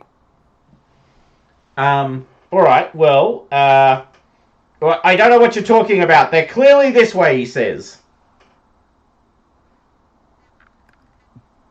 I'm going to approach Sir Balin and say quietly to him, I fear the fairy magics of this forest are so thick that it is confusing our path for us. I feel that we should stop our horses and pray for divine guidance to cut through these fairy magics and help us find the path. Okay. You can make a courtesy roll. Like you've been at this for a half a day. Like he's, led you down the garden path. You've become a bit lost. He's not helping. Make a courtesy roll for me, please, to try and persuade him. Good, well done. Dame Linnell's got that shit under control. Okay. Perhaps you are right. These damn fairy magics could be confusing me. We must turn away from here. I will follow you, Dame Linnell, for you are a Christian knight, are you not? I am. And can see through these fairy magics. Yeah. Pray tell, do you have the finger bone of Saint Michael? I wish that I did in this moment. I have heard rumour that Patrick's bones that many of the monasteries of Ireland have access to the bones of Saint Patrick. He, the blessed, who drove the snakes from Ireland shores. Every one of them has a chicken called Patrick that is used for bones. I fear that I do not possess such a miraculous item, but I wish that I did. Well, indeed. We shall just have to use the power of prayer, and I'm thinking, and the good eyes of Dame Grenald. Well, indeed. We must, I will trust you to take us through to the place we need to go. Right. By all means, go forth and lead us. All right. I'm going to do my best. I think it's going to be a kind of a code here of one tap for left, tap for right. Like, to see if just tapping on the shield. Yeah. Dump. Well, I will follow you and your guidance. Let us travel forth. Cool. All right. Now, at that point, you've kind of corralled all of this. Hey, Dave, Mike, do you want to guess where I got the encounter from? From the thing the other day? Well, where I got the encounter for that from when I needed a filler. No. Oh, this. Yeah. Yeah.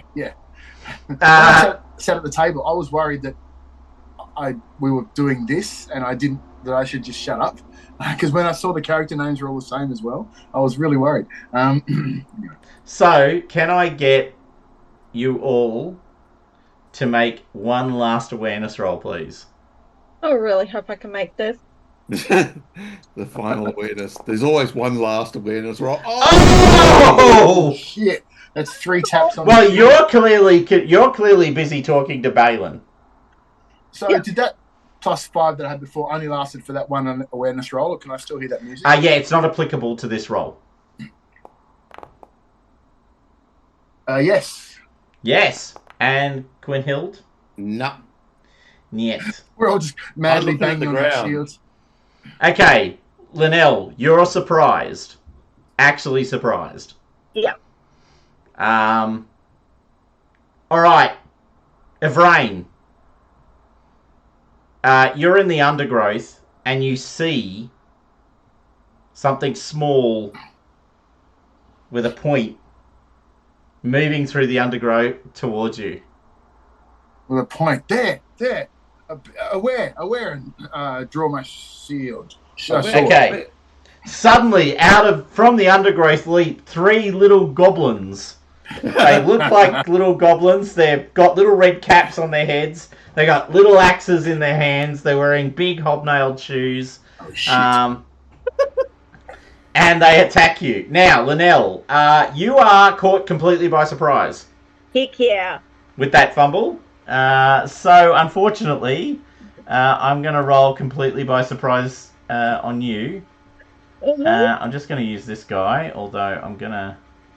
Hold on, I'm just going to... Oh, actually, what I could do... Oh, that's a good idea. I could duplicate it. Duplicate. And then I could do this. So... Yeah, it looks broadly right, although I'm going to drop that to that. That's correct. And that's correct, and that's correct. Then I'm going to add that, and it's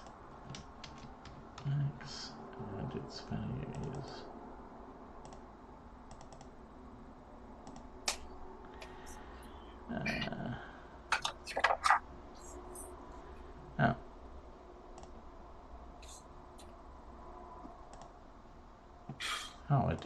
I just do it in here. Oh, okay, all right.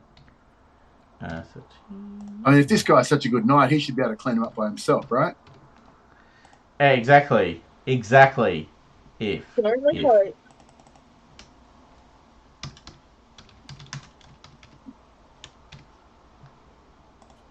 And then I just need armor. There we are.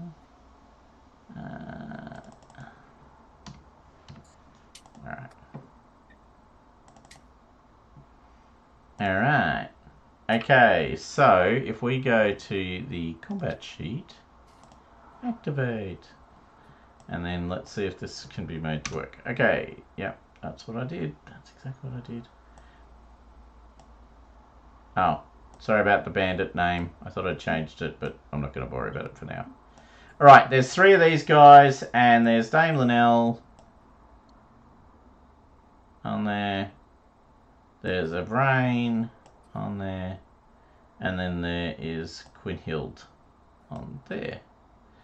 Okay, alright, so apologies for calling you Sir Clarion. Sir Evrain, you are not. You are definitely Evrain. Yes, that's definitely right. Alright, so because you made your awareness check, you can actually launch an attack or something else. Now, you're on your horse. Yep. So you will recall the first rule of knightly combat when fighting little goblins with axes. Yep. Is stab them with your lancy lance. Yes. So and I get bonuses. So I'm just gonna charge into the fray. Now I don't know. Oh, I need to add everyone to the combat. Hold on. I'm gonna see if this actually works.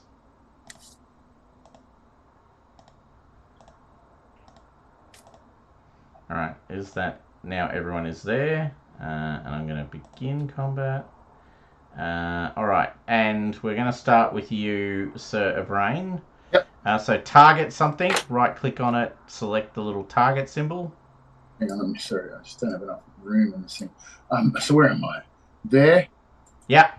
Sorry about the Sir Clarion bit, actually. That's okay, that's fine. Okay. So, Lance, do I have to add any... is there like a +5 modifier or something for height or something? Is that what you... Yeah, you've got +10. You've got +5 for the length of the lance, +5 for being on a horse. So do I add those? Oh, hang on. What the hell? Okay, whatever.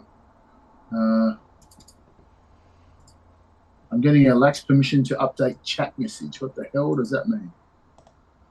Good question.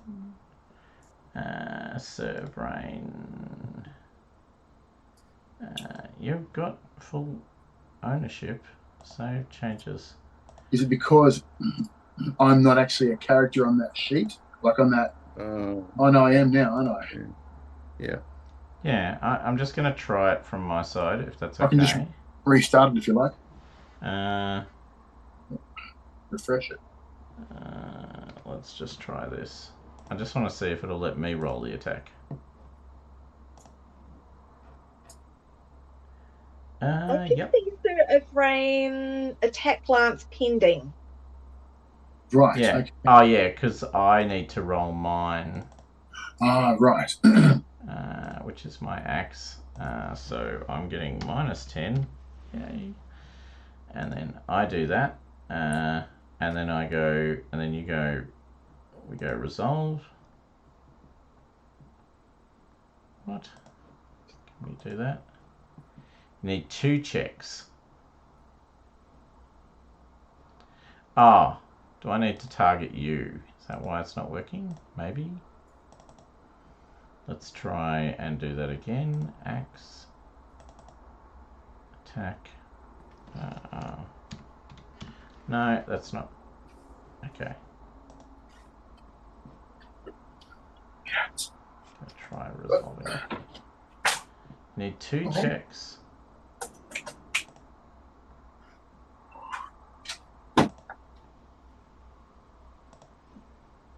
Bloody hell. Alright, I don't know what's going on. Doesn't matter. Well, you should refresh it from here. You can try. I don't think that's the problem. Okay. But, yeah, all good with that. Give it a shot. Okay. So...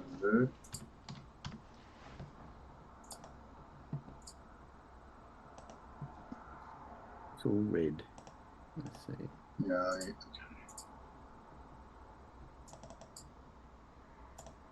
I can't see any resolution here, I'm afraid.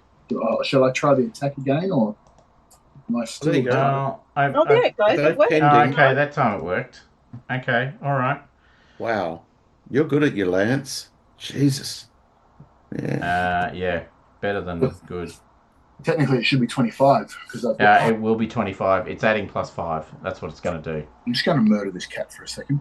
Sure. Are you okay if I hit the resolve button? Yep.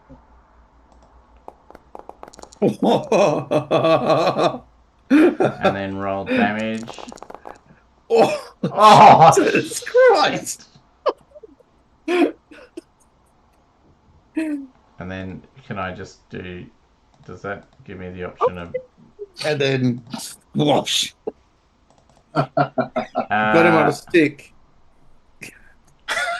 Kebab. Yeah. There were so many 6s. There was. And so it's taken... Where's its hit points? Where is its hit points? Far out.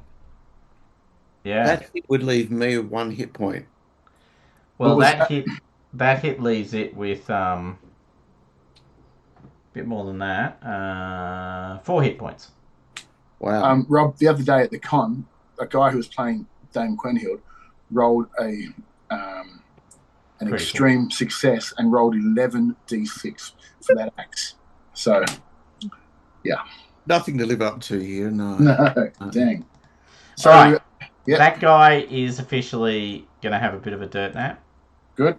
Okay. Wow.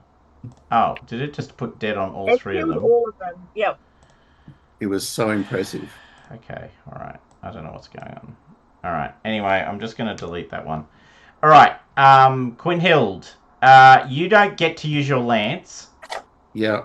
Because it doesn't fully surprise you, but equally you don't get your lance. So it's a straight up, you can use your axe, I'm using my axe kind of moment. Yep. Sounds good to me. So I need to unselect this guy. Select this guy. Do you want to roll an attack against your target? I do. By the way, I assume you're targeting the bottom one. Is that right? I am. That's correct. Yep. So launch your attack. It should work. Have I got hopefully. +5 for being mounted? Yep. Okay, cool. Let's go.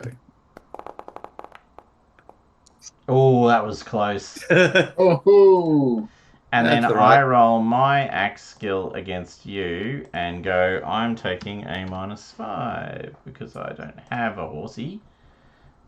And does that... Oh, it didn't resolve. Oh, actually, I know what I did. I actually did it. Did you not use the weapon? Yeah, I used the weapon, but in the skills. Right, yeah, yep. So, Okay. Use the attack. Yep.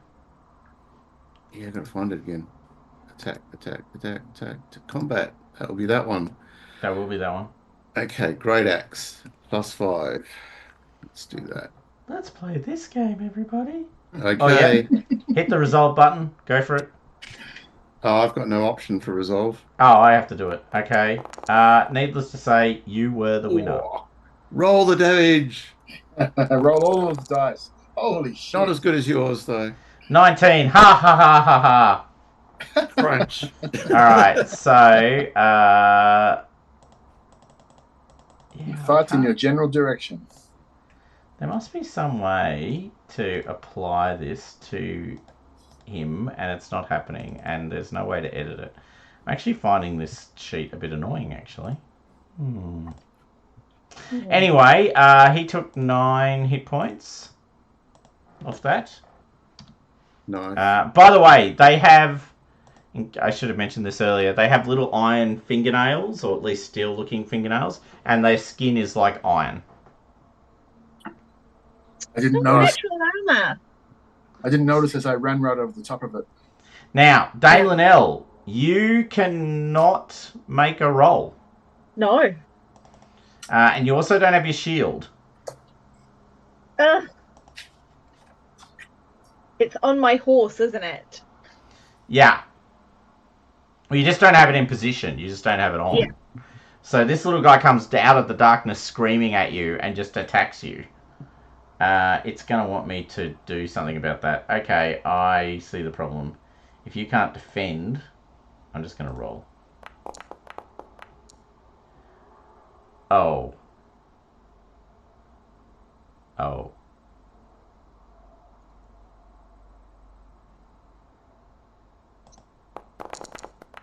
Oh.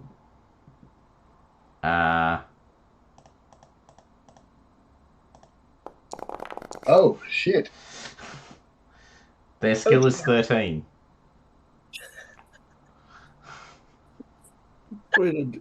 Oh shit! So Dame Linnell, you take 32 hit points of damage. Jesus. I slump. Take off your armor. Take off your armor. Yeah. Oh, sorry. How many points was that all up? 32. 32. Take off, not your shield, just your armor. So that would be 6. Oh, you're only wearing leather.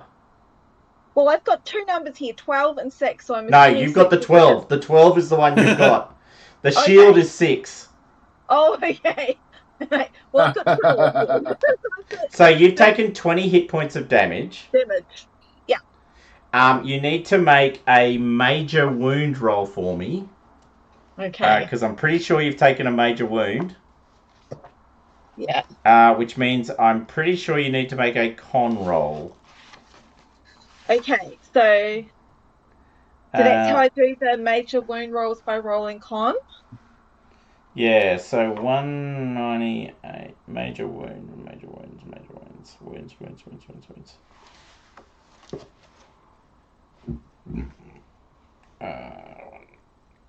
Yeah, I can't.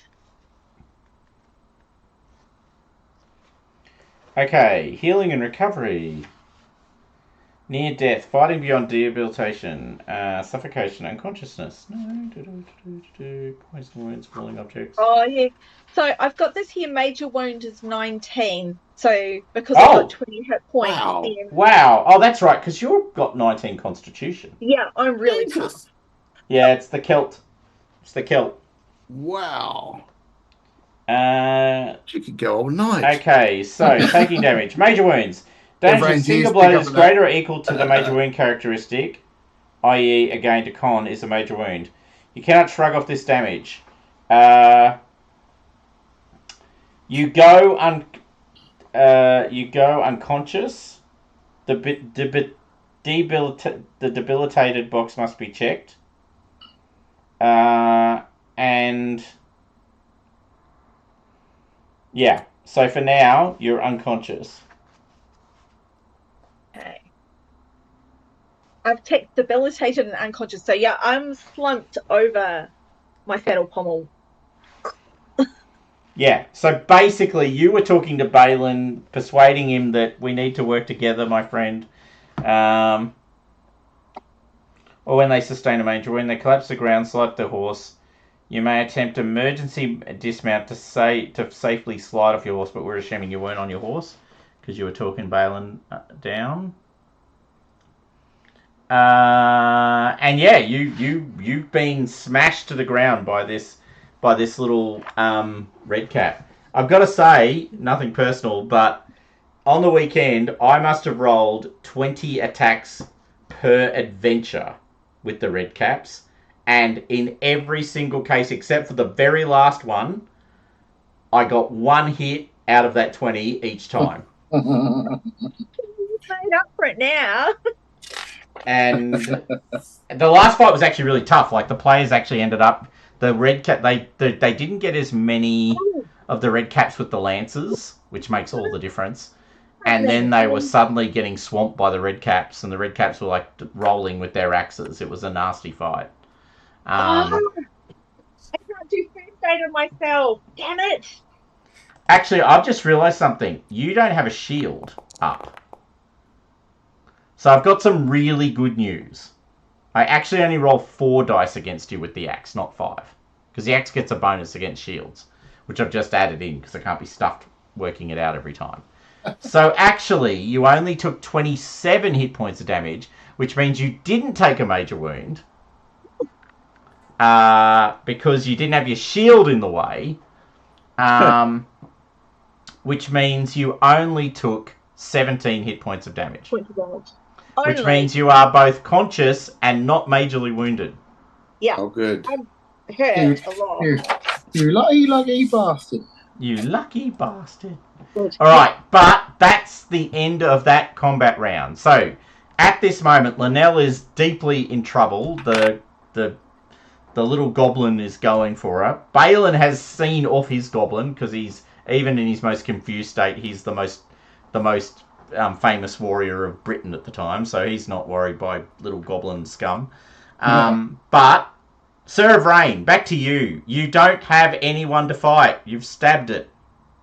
I would then try and clean up the one that wounded Dame Linnell. I would charge for that if possible. Can I charge for that? Can I charge? You can, but if you use the lance and you fumble, you're gonna hit Linnell.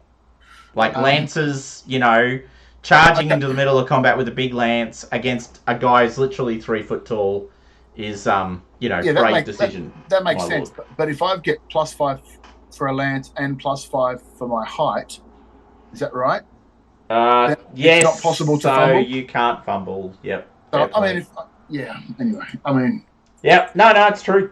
Okay. All right. Well. Yep. It's actually mechanically how the game works. So completely. See if I can squash this bug. But what sort of damage did you do last time? Hold on. Well, I think I. Oh no! You did odd. Lance is broken.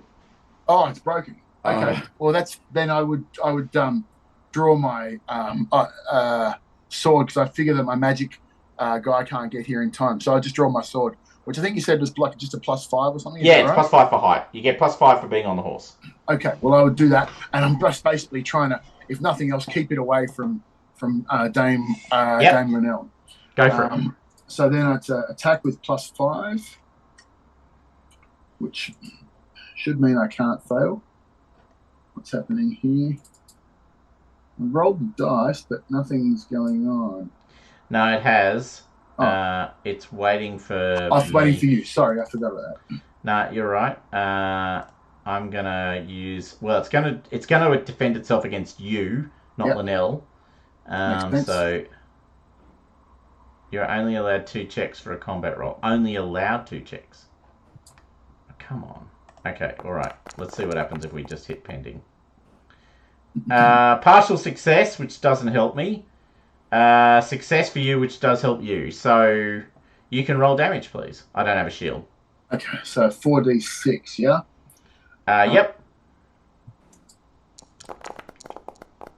Not great. Just probably doesn't even get over his armor, does he? You did 3 points of damage. Okay, cool. All right. All right. So, yeah, he's had. So this one is now sitting on. So one of them's taken 3, and one of them has taken 9. All right. Okay. Well, that was his attack. So I should make the point in Pendragon, and I sort of explained this on the weekend, but I'm not sure if I explained it. If you're fighting more than one opponent, and this is true in either direction, you have to choose to split your skill to fight the 2 opponents. Now, the red caps don't do that. They're bloodthirsty monsters. They just throw everything they've got at the person directly in front of them. So, Linnell, you can actually have a free swing. Oh, yeah. Well, I'm going to do that. For sure. Mash that little fecker. I am going to... Now, just as a suggestion, don't roll the weapon.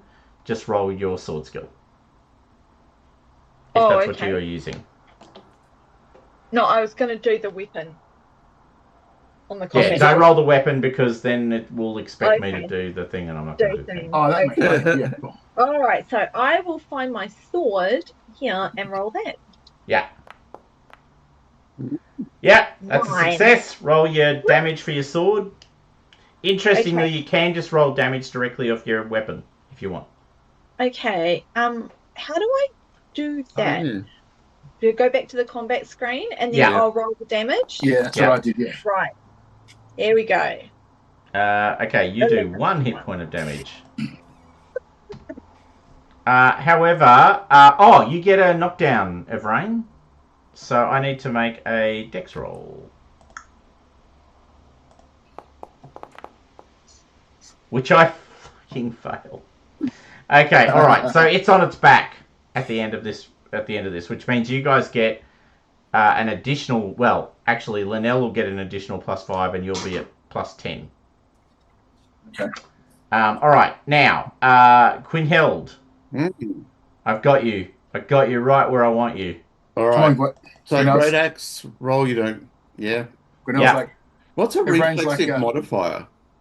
That's the +10, -10 game. You remember that you get the person who's got the advantage gets the bonus, and the person who's fighting against them gets a negative modifier of the same value. So I get a bonus because I beat him last round? You get a bonus because you're on a bloody horse. Yeah, is that?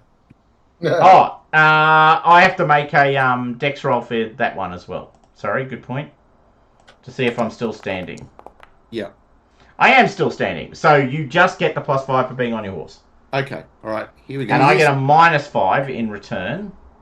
Grinnell, do you hear something like this? For Grinnell, stop fucking about. Okay, fine, I'll take him out.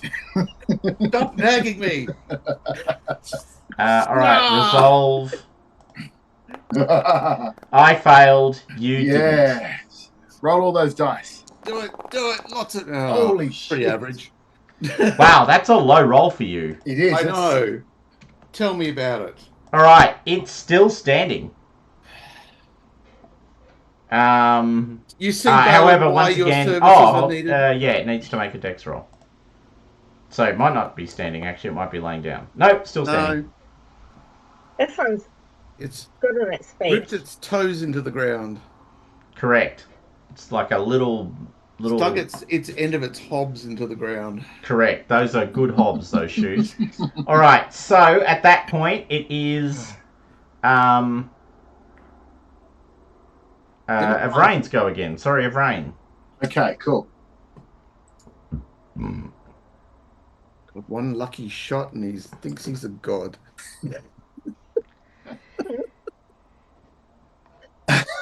So you've got plus 10 now of rain.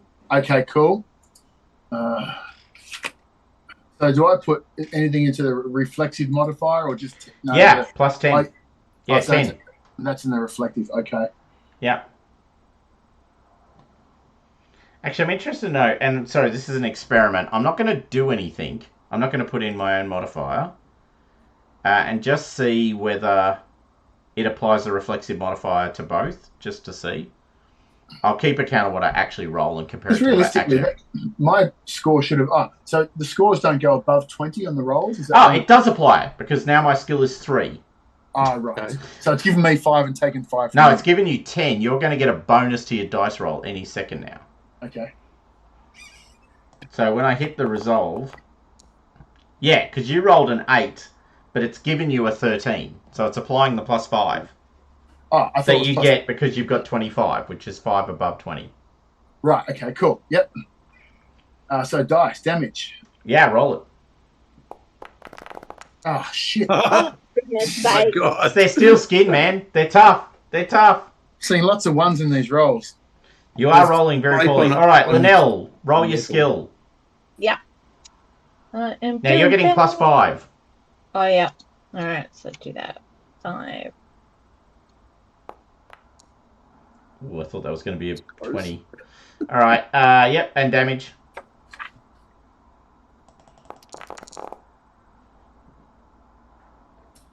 Oh, that's better. Oh, whoops. No, I rolled twice accidentally. Oh, sometimes... Yeah, but it counted the 2 damages as separate, so that's fine. Yeah. So you did 3 points. 3 points. We are struggling against this guy. It's been a while since I've fought anything, okay? We've travelled all this distance. Correct. Yeah, Arm is stiff. All right. Now, same story again. Quinheld. All right. Now, you've got plus 5. Just plus 5 for the horse. Yep, reflexive modifier. Sorry, I've got a reflexive modifier of plus 5 as well. Yeah, not a bonus. You've got a reflexive modifier of 5. Okay. Let's cut it to 2. Die, little red cap, die. Want to see your head split in 2. Yep, resolve. Partial success. But you won. Yeah. All right, roll the damage. Do it. Oh my. Oh, yep. Okay, this time it goes down. Whittling it down. Die, you little shit. Die. All right. So now there was 1. Finally, little runt. All right. Okay. Come on down, Evrain. So the same reflective modifier. Yep. Reflexive. Yep. 10. Does it get an opportunity to get up? It didn't. Oh, yes. Good point. It needs to make a dex roll, which it criticals. So it gets up. You only get plus 5 because it criticaled it. So well, I'll need to re-roll that then. Yeah, I think sorry. That's okay. So let me just do it with a 5. Yeah, bonus 5. Yeah, I can remove this. Oh, okay. So I'll just do that. I think that's... And then, Yep, that's it. Oh. That's interesting. You've only got 10. That can't be right. Anyway. Can't be right. Anyway, for now, let's see what happens. Oh. Yeah, that's not right, because I should be applying a minus 5. It's giving me a bonus. I think. Right. Yes, it's given me the bonus, not you. Okay, that's weird. All right, let's kill Frank, you bastard. Let's kill both of those. See if that works. Okay. Close card. Okay. All right, so I've closed everything. Can we just try that all again? Okay, arming sword, reflect. So I'll get a 5 and then reflect. Yep, just put a 5 in it. Yep. All right, yep, that looks promising. And then I roll my axe skill and hit roll. Yay! That's what we're meant to see. Oh, I beat you because you rolled a 1. Shit. Tough little bugger. All right, and it does you 17 points of damage. So you get your shield and your armor. 1 point. Is that right? 2 points. Yeah, no. 1 point. Correct. Yes, you take 1 point of damage as it damages you. All right, Linnell. Once again, freebie. Taking this damn thing down. Now, actually, hold on a second, because I think maybe you might be able to do something about the monster. Can you do the... Is there a combat maneuver? Actually, you know what? No, we've been playing it so far without it. Let's not confuse the story. All right, just roll. That's a hit. 11. A hit. And Yeah. combat, and then 4d6. Oh, that's a bit more Finally. like it. Oh, yeah. 6 points Okay, of damage. yes, you do it. You do it damage. It looks more damage now. Still going though. Okay, it's still going. Yeah, exactly. It's still going. Oh, although it has to make a dex roll to stay up. I'm pretty keen to do some first aid on myself since I get an automatic success. It made a success. Okay. All right. Everyone can pile in on it this time. All right. What are the trample rules like? You can run it over with your horse if you want. It'll do the horse's damage. Oh, will it? Okay. Yeah. So That's you'll right. get you can. I will give you trample. Your damage. Your horse's damage is 7 dice. Yeah. Because Quinhild's got a big freaking horse. So make a horsemanship roll +5, and then you can hit it for 7 dice of damage. Jesus. Okay. Fun. Just don't hit anybody else, okay?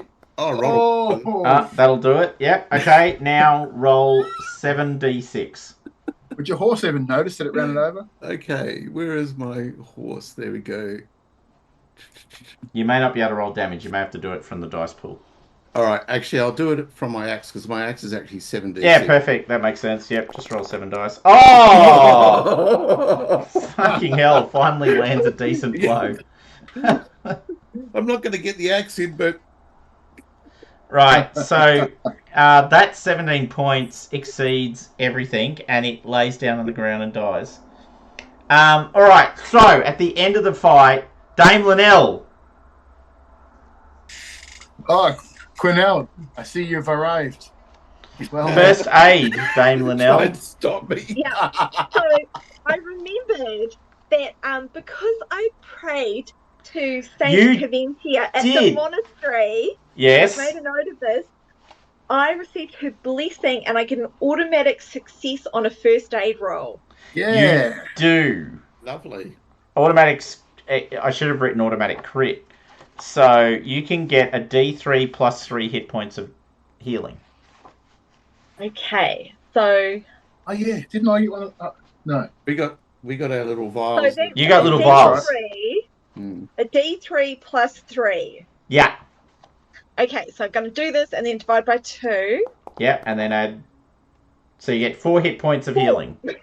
And 4 hit points of healing. So I have taken 13 hit points of damage. You've had Yeah. better days. And unfortunately it was all in one hit, so you can't... So if you take minor hits, you can heal them independently. Yeah. But because it was all one big hit, there's just one heal. Yeah, so I'm on... But look, anyone else had taken that blow, they'd be major wound territory. I got 16 hit points left. 16. Jesus. Massive. Yeah, because Linnell's not big. Linnell's very tough. But Linnell's size is what, 10, 11? Hell woman. That's What's what your I am. size? Is it 10? Yeah. What a guess, yeah. So you've actually only got... So you've got 29 hit points, though. Fucking hell. Jesus, you are tough. All right, Sorry, yeah. remaining, she's got 29. No. Remaining, she's got 16. Okay. But she's got 19 con and 10 size. So I'm small but tough. Yeah, I'm a hardy hill woman. that's right. I grew up in the bogs, not afraid to use it. Being the generous sort of person that I am, Sure. and feeling that this might be an appropriate thing to do. Ooh, I think I know what you're I going to do. hand her a vial of, I say it's the holy waters from the church. It will heal you. Ooh. Oh, wonderful. And hand over the vial of healing waters to her. How many Okay. points left? How many are you down now? Well, are you going to 11. drink it, Linnell? Yes, because, All right, obviously roll a Fate will be here. d6 for magical healing. Come on, roll a high number. I really want to. It's an average. 3. Wait. I'm 10 now. Look, it's All more right. hit. No, it's not. But look, you feel better. Good on you. Good on you. I am deeply indebted to Dame Quineld. That's perfectly fine. Are you okay now, or are you sort of still? Oh no, I'm still down 10 hit points, but I think we will leave it at that. Because we might fight more nasty creatures in the forest before we're done. Oh, that's right. Yeah, you could have gone reckless attack. This is what I was trying to find. Where you get a bonus of +5, but you can't use your shield. Right. That's like the opposite of that defensive move. Yeah. That we did. Yeah. Yeah, I couldn't remember what reckless attack was. I thought it was that they were going to get a hit first and then you get a hit or something, but No, I'll reckless be gives using that a both. bit more with my two-handed sword. And I then mean, you two-handed can. axe. Yeah, and then someone else. The way you defeat reckless is you go defensive, and then it cancels out. So the person who's being attacked recklessly can go, I think I might defend. Yep. Oh, Fair there's enough. also disarm, which actually might have been good against these guys. Weapon skill versus the opponent's action. Dame Linnell, do you want to grab a few red hats there, red caps? Yeah, for the glory. That's right. Proof that you defeated these goblins. Yes. Goblin glory. Goblin glory. Goblin Well, I shall glory. do that then. All right. Excellent. So at that moment, at this point, you're in the forest. You've defeated the little red caps, and you're ready to travel on now. And that's where we'll stop it because it's 10:30. On the right route. path because On the right Balin's been path. persuaded to not screw you around. Right. Excellent. Good. Good on you, Balin. 2 thumbs up, buddy. Thanks for the support. He must be amazing on the battlefield. He really actually is. He's kind of terrifying.